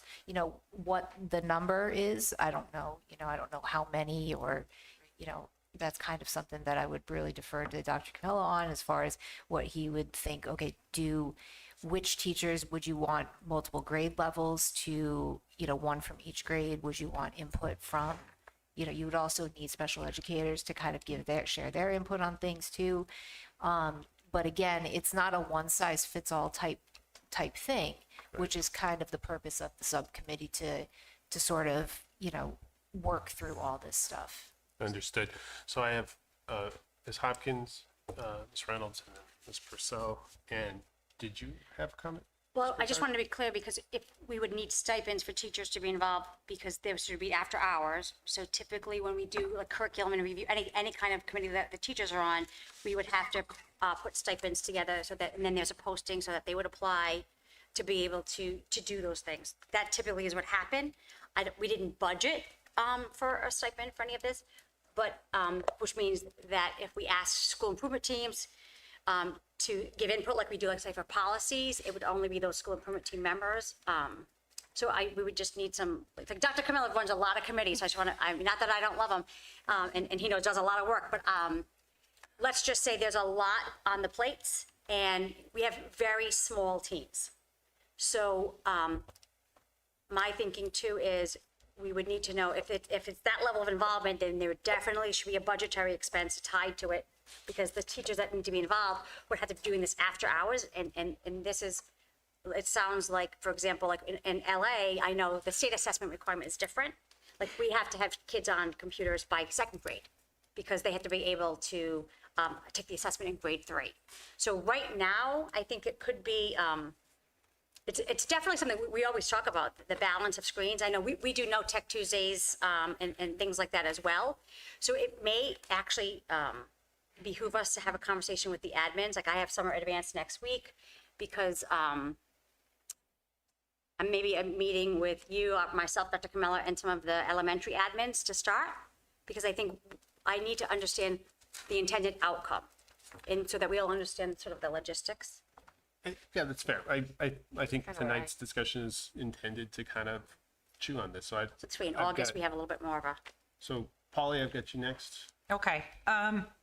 First perspective is as a parent. I've had 3 kids go through this school system. One just graduated. One is done with middle school and the other one's going into 7th grade. So I've seen every level of the one-to-one computer usage. Before the COVID pandemic swept through America, there was a drumbeat from the school of this is the maximum computer time your kids should be on. There was several emails, several pushes. Your kids should not be on computers more than this many hours per day. Kind of trying to, drive home to the parents, look, kids can't come home from school and be on the computers all night. They come in the next day, they're done. So we get that as parents. When the pandemic hit and all the kids had computers, everything changed. You had little kids who were bringing home computers when we went back to school. Why do they have computers? They're not doing homework on them. We're not getting homework as parents for the kids to do on their computers, so they just have a computer. They're playing games every night. You're exceeding, now it's that time on the computer is being exceeded every day at school before they even get home. I'm asking my kids, how much are you on the computer every class? So I think in our discussions as school committee members on how should we approach this with the teachers, first of all, the teachers need to talk amongst themselves, I think. The kids can't go from one class to the next and be on their computers all day. And my high school student was doing that. He was on the computer all day. That goes against what we were hearing from the district before the COVID pandemic of how to reduce screen time. So we went a little crazy with the computers. I think the high school kids can handle it. I think the teachers need to have a little come together moment and say, look, we need to moderate our computer time from class to class. We need to give these kids more handwriting exercises, more stuff on paper. For the little kids, honestly, it's easy for them to lie and say, we don't have homework. I've looked on the computer, it's not there. And trust me, 3 boys, it's been tried every week. So when you have a piece of paper, of course they could hide it, but these kids at the younger levels their penmanship is awful. And I know you all agree with me. I don't think there's one person in here that disagrees. Let's not make sweeping statements. We need to Stick to it. have, excuse me, I'm I know, talking. you're just making general sweeping statements. Everyone agrees, it's not true. Understood, Ms. Purcell, but please let her finish. So what I think we want to see as a school committee is the faculty and staff say, look, we recognize this is a little overboard. It's a little too much. Every kid has a computer. We have screens in the classrooms. We have teachers monitoring kids through the computers on the screens. It's just gone crazy. So my takeaway from this is that you're in favor of a subcommittee formation. Correct, yes. Thank you. So I would like to, keep in mind, to create a subcommittee, we could end up asking our staff, administration, and our teachers to engage in a substantial amount of work. So I am going to ask Mike to make a comment about what we're already doing in this space. But I've got 2 committee members next. I've got Ms. Reynolds and then Ms. Purcell, and then I'm going to ask Dr. Kamala to comment. So if you want to take a minute before me. Thank you. I think, He's gonna jump right in. Take a minute and think about it. I'm going to hit He's gonna go there the first. committee. If you want to, I'm sorry. He's ready. He's ready. He's awesome. Karen, you're up. As a parent and an educator in a middle school, I see this debate. I read about this debate. I believe it needs to be discussed. I do think that maybe we should start with the school improvement teams because they're already formulated and they include parents, staff, and students. And perhaps we could start with a survey that teachers and students keep track of how much time they are using And so that we are a little bit more aware of it. And globally, we will say, okay, we need to cut down. Or maybe it's not as bad as we thought it was. I definitely can see, like, I'm going back to textbook paper and pencil as a teacher. I have that opportunity to do that. Not all districts do, and that will be an expense because textbooks are expensive. Paper is expensive. So we need to be willing to pay for those things. I think starting with the school improvement teams, asking them to perhaps do a survey or perhaps elicit information from parents and students and teachers eliminates a redundancy in creating a subcommittee. So, fantastic. I like the recommendation, but my question would be, you're having individual school improvement teams conduct these surveys. Well, I know Dr. Camella and Mr. Picard attend those. Yeah, fair, but and bring that information back. They could bring it back to us. I know, but why couldn't they bring it back to a subcommittee that can aggregate it and review it and then, clean it up and bring it to the full committee? Of course. Okay, that's the devil's advocate question I had. Ms. Purcell. We have had joint SIT meetings before when we were talking about preparing for the Hope Valley, the consolidation after Hope Valley School. All the SITs met together. That might be another way forward. I do agree with some of the comments made. As a parent, it's my daily duty to set boundaries and stick to those boundaries. And it's really hard at home. I have a 9-year-old and a 12-year-old. And I can understand the concerns about screen time. I appreciate Ms. Hopkins sharing her experience, but that's her experience. And I just caution against us using our experience as everyone's experience. It's something that I see happen a lot. And I really don't appreciate that. My kid was in kindergarten during COVID and he wasn't on the computer constantly. He would check in with his class and then he would go play outside. We would do assignments together. There was flashcards and magnets and all that stuff. My kid's handwriting is fine, but I can't speak for all other kids. My kids also learn cursive. So I think one of the issues that we have is that there are different practices and procedures in the different elementary schools. There are different experiences that parents have. There are different kids. Some kids need a computer to communicate with anybody around them. It's part of how they access education. So I just want to caution us against conflating screen time with educational resources, curriculum that the kids have to go through, what's available for curriculum, because a lot of hard textbooks are not there. I do like that some of the programs I've seen, I don't like the little pop-ups and stuff that they have, but I like that my kids have workbooks still. But that's an expense in addition to the tech. So it's meant to save money to have the tech, but then they also still have the workbooks that I recycle when they come home from school, but they are still writing. I want to make sure that there's like a foundational level of understanding and information, because I haven't seen that in any of the conversations we've had. And I know that Dr. Camilla is going to speak next, but I think that it would help the entire community to know what's available to the greatest extent that they can, what's happening. The fact that some kids take their Chromebooks home, my younger son does not because he leaves it in the classroom, but I know some kids do. It's a different situation. But having this conversation, I think, is very timely right now because we're on the precipice of what is a very important decision about a unified elementary school campus.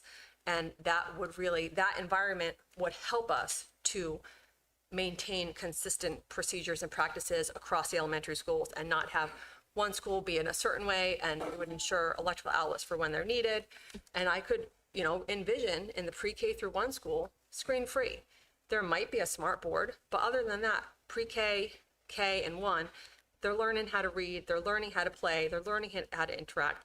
They're not typically on a lot of, I don't think pre-K has no screens already. They do some of the of their little yoga and their like exercises or their movement breaks. They get to choose sometimes, and they like the Go Noodle. Yeah. So I just, a base level of understanding and knowledge I think would be really helpful. I don't want us to all dive into this with our own personal experiences, our preconceptions, our misconceptions, our fears, and all of that. It just can be a very emotionally wrought topic, especially if you're a parent who has kids at home. And screen time is a daily duty to regulate. Yeah, I like the comment. I like the idea that you data collection, right? That's the foundation of pretty much every decision that we're going to make.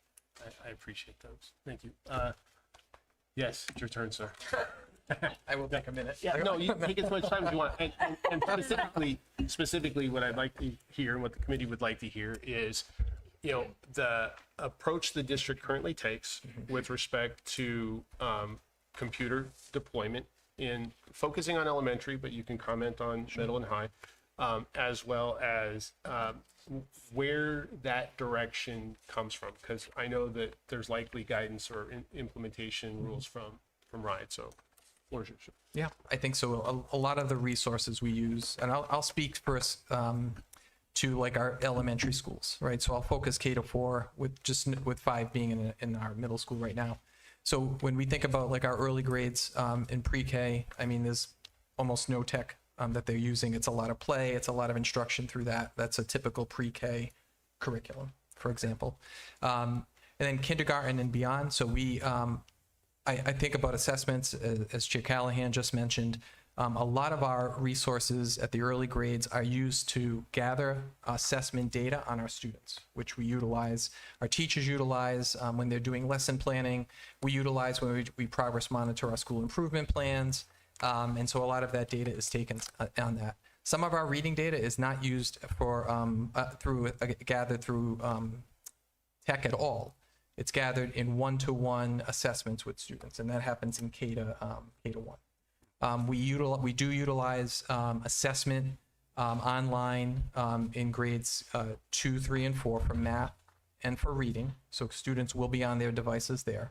But there's explicit guidance from our curriculum resources. So we use InterReading, which is a Houghton Mifflin product for our reading, and we use iReady, which is a Curriculum Associates product. And in those products, there is guidance in terms of technology use. It does come down to teacher autonomy. They have autonomy in the classroom to develop their lessons and to guide lessons based on how they choose to use tech, as they would a textbook or a workbook. All of our elementary resources have written or workbooks that come with them as well.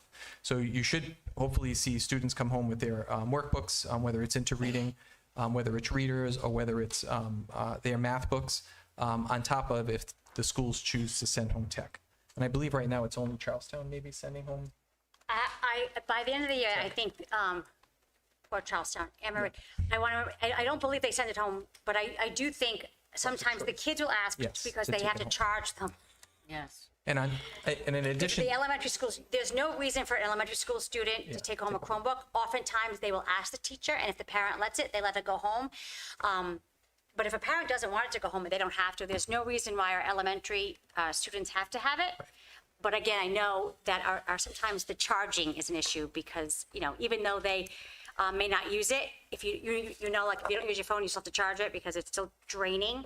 So overall, Yeah, and I would just add to that, in addition, even in our discussion tonight, there's been a lot of anecdotal data shared, right? We think this is what's happening. We think this is what's going on. We have a sense, Ms. Hopkins has children, so she's getting direct information from there. Same as Ms. Chapman. So, there's a lot of different information shared. And I think what I was hoping to start with, I think, before even diving in, is we need to really do an audit, as what I kind of discussed before, in terms of what's the recommended screen time for each of our resources? What are we actually seeing in classrooms? Because as we walk through our elementary schools, it's different in every classroom, depending on the day, depending on what the lesson is, depending on the students' needs. You could be in a classroom where students are in groups, and some students are on a device just because that's the particular station they're on. But in 3 other groups, students are working on worksheets, or a teacher's working one-on-one with a group of students. So it's dependent, right? So yes, our students on technology at the early grades, yes. But I think right now we just have a kind of an anecdotal sense of how much time they're actually spending without actually having a true sense. I think that would be my recommendation, is if we do go the route of the committee. There are a lot of things in play here in terms of what we have to really think about. So I think that's where I would start first, and to determine what are the resources? What are we actually doing with them? How are we using them? How are teachers designing lessons with them? I think that's some of the information in terms of the teacher input we definitely would want to gather as well. I think taking it up to the stakeholder level, certainly parents, students. We have fourth graders on the superintendent's student advisory board, and at each of the schools, I think some of them sit on the school improvement teams. They certainly give us a lot of feedback on a day-to-day basis. But I think that is like the place to start. We really just need evidence and data first. So Mike, how can a subcommittee formed help you? Well, I think once we have like, and the evidence, I can gather that from our resources, right? So Yeah, I can right. bring You that can- to the committee, share it with them, and then we can really decide, because I think it's also looking at our data overall in time too.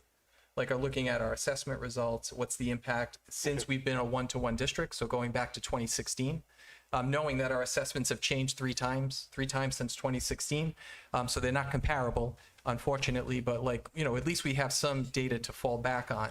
So I think it's just, I always like to go back to the data because it makes sense to dig deep and to understand fully before we start making wholesale changes. Because there's I think when Ms. Hopkins asked about this probably back in the winter, I did do some feelers out to our vendors. There's not a whole lot of cost savings, as Ms. Reynolds mentioned earlier too, because the cost of textbooks is probably about 4 times the cost of a digital license, right? And so, to recoup that, you're talking about 4 to 5 years in a budget, right, before you can start to recoup that. Gotcha. Oh, I'm sorry. I'm going to do Ms. Chapman Was on a roll. and then Ms. Pouliot. No, but Pat was first. You mentioned guidelines, so there's not any real rules, and it's up to the discretion of each individual teacher. So our curriculum resources, I'll just use iReady, for example. It's our math resource, right? So in the lesson planning, in the teacher edition, for example, there's recommendations for how teachers can set up their lesson.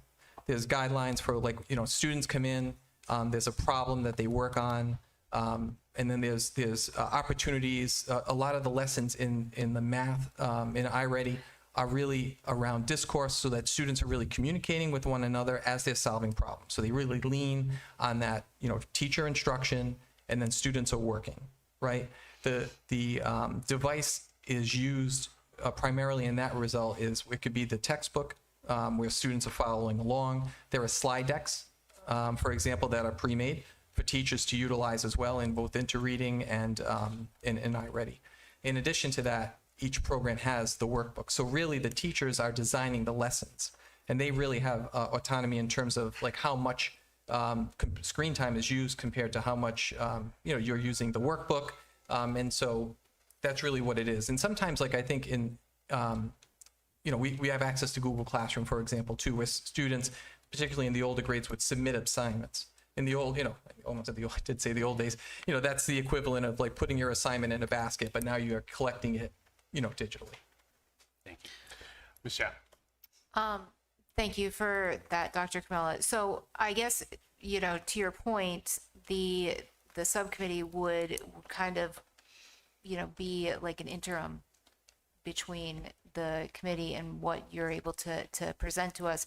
And I think the collection of data is really important because, from the tech administrator for all the computers, I believe there's a way for them to just present a report that is able to tell us exactly how much time each computer is how much time the students are spending on their computers, because they're all school issue computers. I would assume that's something that's pretty easily accessible. And that, it could easily go by, teacher or grade. I'm sure you could sort them a million different ways, I would think. Yeah, without speaking for our tech director, who happens to be in the back right now, Lucky us. I would say we have to be careful because I'm sure they can differentiate the time during school hours as opposed to after school hours. Right. So we have to be able to ensure that we can account for that as well. Right. Okay. Excellent. So great discussion, but I do want to start to wind it down. And really, it's key for you to be able to reach a position, whether or not you would support it. Somebody in the audience. So I see a hand up. I'm going to go Ms. Hopkins first. I just And then- wanted to say, I just wanted to reiterate that before it was the one-to-one computers, the school district was telling the parents and the children 2 hours maximum of screen time a day ad nauseum. And then the kids got the one-to-one computers, and all of a sudden that it became, oh, what maximum amount of screen time? And it flipped. So that's always shocked me. Like this, 2 hours maximum, and then the kids get the computers in school, and there was no moderating it, no doing it with thoughtful purpose. Not saying the teachers aren't doing something fantastic, but you go from one class to the next. I'm just going to reiterate that Thank you. Ma'am, if you could come, is a time. state your name, what town you're from. Yeah, hi, Sean Gregory from Ashaway. So I just want to say, I agree with the subcommittee for this topic. And I think a main point of that is everybody's had so much input and so much ideas and different things that play into that. But I'd like to add another nuance just to make things more complex. So I work in a tech adjacent company, a large global company, and we work and sell to businesses that are not tech adjacent at all. And all of them, my company and all those companies, are very AI fluent. And it's a requirement in the business world nowadays to be very AI fluent. And so while there is definitely a heavy importance on mental health in relation to screen time, there's a whole other aspect of, as we prepare our kids to go into the working world, being able to also have the exposure they need to computers and to AI and to all that tech, because it really is becoming a requirement in the business world nowadays. So Thanks, Sean. yeah. Great point. Committee members, any other questions or comments? If not, Oh, yeah, but you got one? Yes, sir. Because and the purpose of that is the microphone then picks it up for the video, and you got to be heard. Cool. So I was already up here, but I was out of order. Thank you for bringing that up.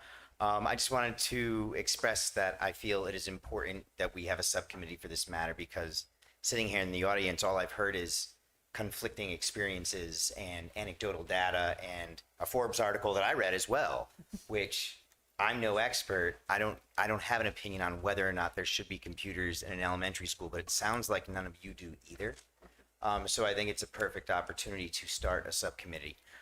In the 20, 30 minutes that you all were babbling about this, I did a quick survey amongst a whole bunch of parents of Charleston Elementary School students, and it was actually surprising to me.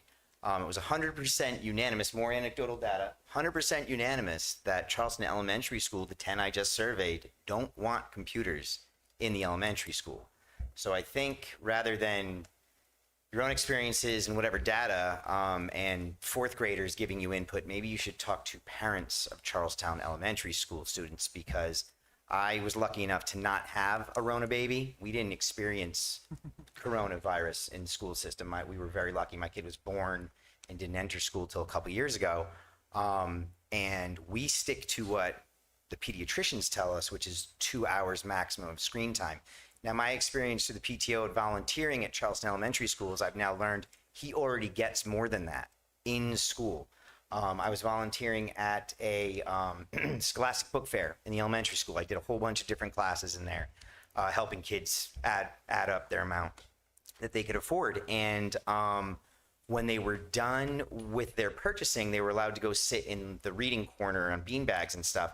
And instead of read their books, they all fought over an iPad, which I was appalled at. But I'm not a librarian. I'm not a teacher. I don't work there. It was just very shocking to me when I volunteered at my kid's class to help him buy the books. I stopped him. I was like, you go read the book that me and your mother just bought you. Do not play with that iPad.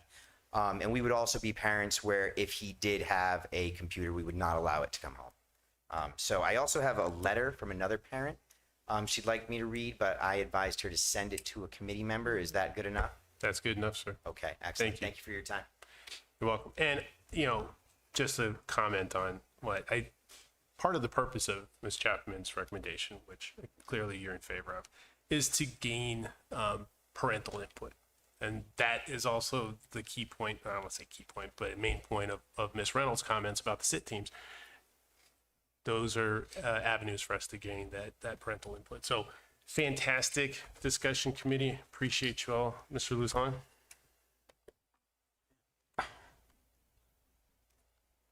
in my life, I hate this thing. I really hate it. All right? Other people love it. I never had to deal with it based on my age. And then the work I did throughout my life, very limited use. I did learn how to utilize it in manners that track records of work. But for the most part, I just want what I want, and I 100% agree with you. I want our kids to be prepared. And I want the administrators and our teachers to do what's best to prepare them for when they graduate high school. But I'm just going to throw this out there. Do we monitor this with our kids? I just wanted to say that. Thank you. Appreciate it. Okay, folks, I appreciate it. Thank you very much. We are closed on business. We are moving on to consent agenda items. Who needs what pulled? I'm assuming A, public meeting minutes. This is nine, that's for you, Diane, right? You want those pulled? I wasn't here. You're gonna abstain? We're gonna pull them. Yes, ma'am. Okay. Gotcha. All right, so we've got that. Who else needs what pulled? Mr. Lowe? There's no vote taken tonight, sir? There will be a vote taken at our August school committee meeting. I will not screw up a third time. Mr. Lowe? Just wanted two items held. Okay. One is the Department of Education grant through RIDE for the school-based mental health. That's in the PDF. Yeah. Titled Champlin and DOE grants. So you want pull E? E2. You want both pulled? Just the Department of Education grant through RIDE. Okay, so E2. Okay. And the second is in the FY26 year-end general fund revenue. The account status report. Can you give me a letter? Is it C, budget report, budget transfers and reports? Yeah, I think that's the budget transfers and reports. That's what it looks like. Okay, so You know C. which one it is?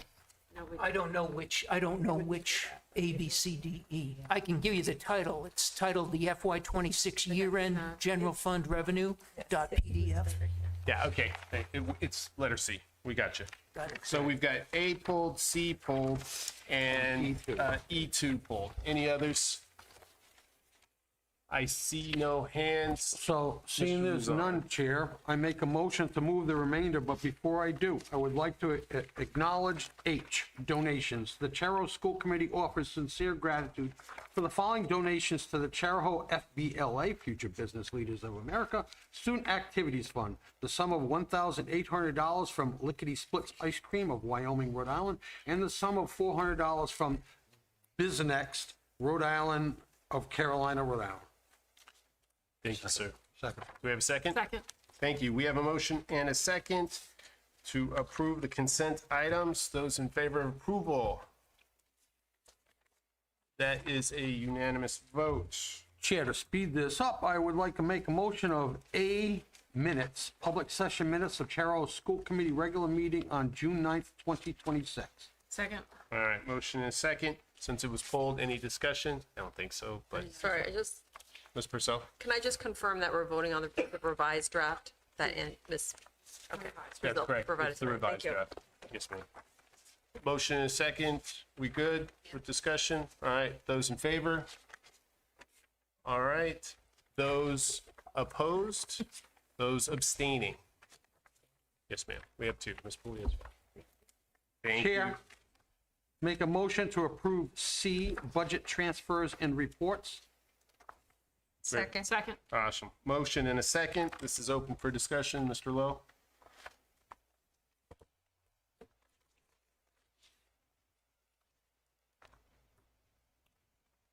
I believe it's Uniform Code of Accounts -44202, the Medicaid reimbursement. On the revenue account status report, it's showing an available budget in the negative of roughly $550,000.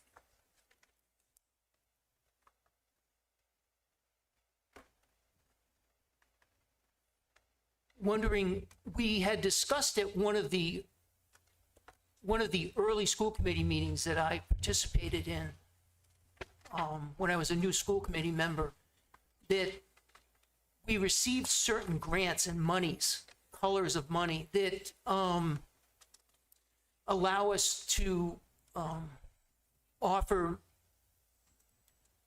certain services, mental health services and so forth, to students free of charge because we accept those monies. I interpreted that to mean that the monies that we accepted covered the expenses associated with that. And it was further explained that Medicaid reimbursed some of those expenses as well. So I was surprised to find that the expenditures relative to budget or revenues, the certain colors of money that I was referring to, would be $500,000, that we would have a deficit of $500,000. If we're getting revenue from certain government contracts and grants of a certain color of money that enabled us to pay for certain mental health I got where you're going on this one, but let me pause a second. Mr. Zanian, walk us through the line. So I don't know, Mr. Lowe, what you're speaking about with the colors of money, but the report the states. counselor stated that. Yeah, just hold on a second. Let Mr. Zanian talk about it. Your The line item Medicare specific- reimbursement for their year FY '26 was estimated to be $400,000. Because we went with a new system called Relay.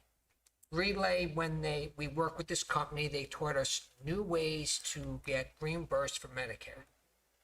When you look at that report, it shows that we brought in $946,333.70, which is the negative $546,333.70, because that is money we did not think we were going to earn. It's a good thing. It's a good thing. It's over $500,000. More for us. Yeah, This came up at the last meeting, and I explained that that's why we needed to transfer money, because Relay gets 4.5% of that, and we thought that we were going to bring in about $400,000, not $946,000. So your interpretation of it is 180 off. Because it's a revenue and it's showing as a negative under available budget. Because it's showing that you brought in $546,000 more than you budgeted for revenue. Correct. So your budget has you bringing in $400,000, and you actually brought in $900,000. Then I would ask, at the last meeting when I asked the same question, it was explained, and it was not the same question. I was questioning whether or why we repurpose grant funding to cover Medicaid expenses or the charges that were paid to Relay. And it was explained to me that that was in-kind money that was not used for a grant from a particular government agency. So if there's money available in here, if we have $546,000 more, that we received $546,000 more, why were those Medicaid payments last time drawn from in-kind funds that were used, that were available for a grant that was never funded? So That's not accurate. It's not accurate information. I used the example of when you also asked last month why we paid $5,000 for a broken door out of a different account. And I explained that the maintenance account was empty. There was no money left. So we go into other accounts. One of the accounts we did use was a school committee in kind for a grant that we did not receive. So it's money out of your budget. You have to pay Relay for the work they do. They charge 4.5%. We budgeted for $400,000 worth of reimbursement. As I said last month, this is a good thing. You had to transfer money to pay Relay because they brought in $942,000, $542,000 more than you were expected.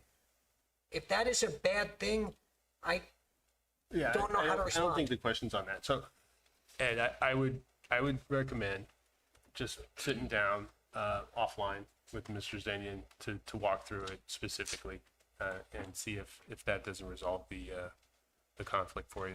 And I believe it was Mr. Anderson that gave some context around Medicare as if we are a public school and what we are responsible to do and what we can and cannot do. So if you want him here for the next meeting, then just let me know. Okay. So we have a motion and a second on this. Ed, you okay for us to proceed with the vote, sir? Thank you. I'm taking to a vote. Those in favor? All right. Hold them up. I lost my count. I'm sorry. So I got everybody but Ed. Okay. Abstaining? Oh, thank you, sir. All right. We have got it all. And we're. Chair. No, the USD. No, I know. We got it all on the vote. We're on to the last Make a item. motion to approve E2, USDOE, school-based mental health grant. Second. We have a motion and a second. This is open for discussion. Mr. Lowe. I just had 5 questions. 5 questions. Love that. Was the grant scope of work identified in our budget for this year? And what I mean by that, does this grant free up budget money? I also wanted to ask, will the 3 coordinators that it describes, the 3 school-based mental health coordinators be new hires? The 4th is, after the grant expires, do the coordinator positions remain and become funded through budgets? And 5th is, in that description of are the coordinators new hires, if they're existing school employees, are they being repurposed away from whatever their budgeted purpose was or their budgeted function? Do we have anybody who can talk this? We both can. Fantastic. So the coordinator positions are, would go to current staff. Okay, so they're not new hires. So they're stipended positions. And this is to support after-school work for mental health groups and substance abuse groups that we're currently working with through Gateway and Wellbeing Collaborative. These are positions that can help supervise after-school activities while these outside agencies come in and work with our students. Understood. Yep, that answers. And you That asked answers the also whether or not these positions remained after the grant. Well, if they're existing, it's moved. Right. That is, yeah. Are you satisfied, sir? Money, they make extra money, they're stipend. All right, you're good to go? Awesome. Any other discussion on that topic? All right, we have a motion and a second for E2. Those in favor? Thank you very much. I have any abstentions? 1. Any opposition? No, just the 1 abstention. Fantastic. So everybody else was in favor. We have 1 abstention. Thank you. Great. All right, we are on to reports, folks. It's like home stretch. There we go. So our school improvement plan updates. All Chara House schools have finalized their 2026-2027 school improvement plans. Each plan is aligned with the district's new strategic plan, which was presented at the school committee meeting in May and approved by the Rhode Island Department of Education in June. The plans establish clear, measurable goals, initiatives, and action steps designed to build upon the progress already being made and underway in the district. They reflect each school's individual needs while maintaining a consistent district-wide focus on academic excellence, student growth and well-being, attendance, engagement, and continuous improvement. Throughout the school year, school teams will regularly review data, monitor implementation, and adjust strategies as needed to ensure that the plans remain active tools for improving outcomes for all students. All school improvement plans will be posted on the district website in August, providing families, staff, and community members with a clear view of each school's priorities and the important work that will continue during the 2026-2027 school year. And then please continue to take a look at our events that are coming up. We recently had our Legally Blonde summer theater, and our middle school is preparing for theirs coming up as well. So we hope you will attend any events that come our way. Thank you, Chair, or not Chair, Superintendent, that's me. So I will now take school committee requests for future agenda items and/or legal opinions. Agenda items or legal opinions, and if you think of one, you can always email me. I'm getting better at getting them on the docket, I promise you. So Chair, at this time, seeing there's none, I make a motion to adjourn. Second. We have a motion and a second to adjourn. Those in favor? I'm counting that as unanimous. Thank you all for your participation and the excellent discussion this evening. Appreciate you.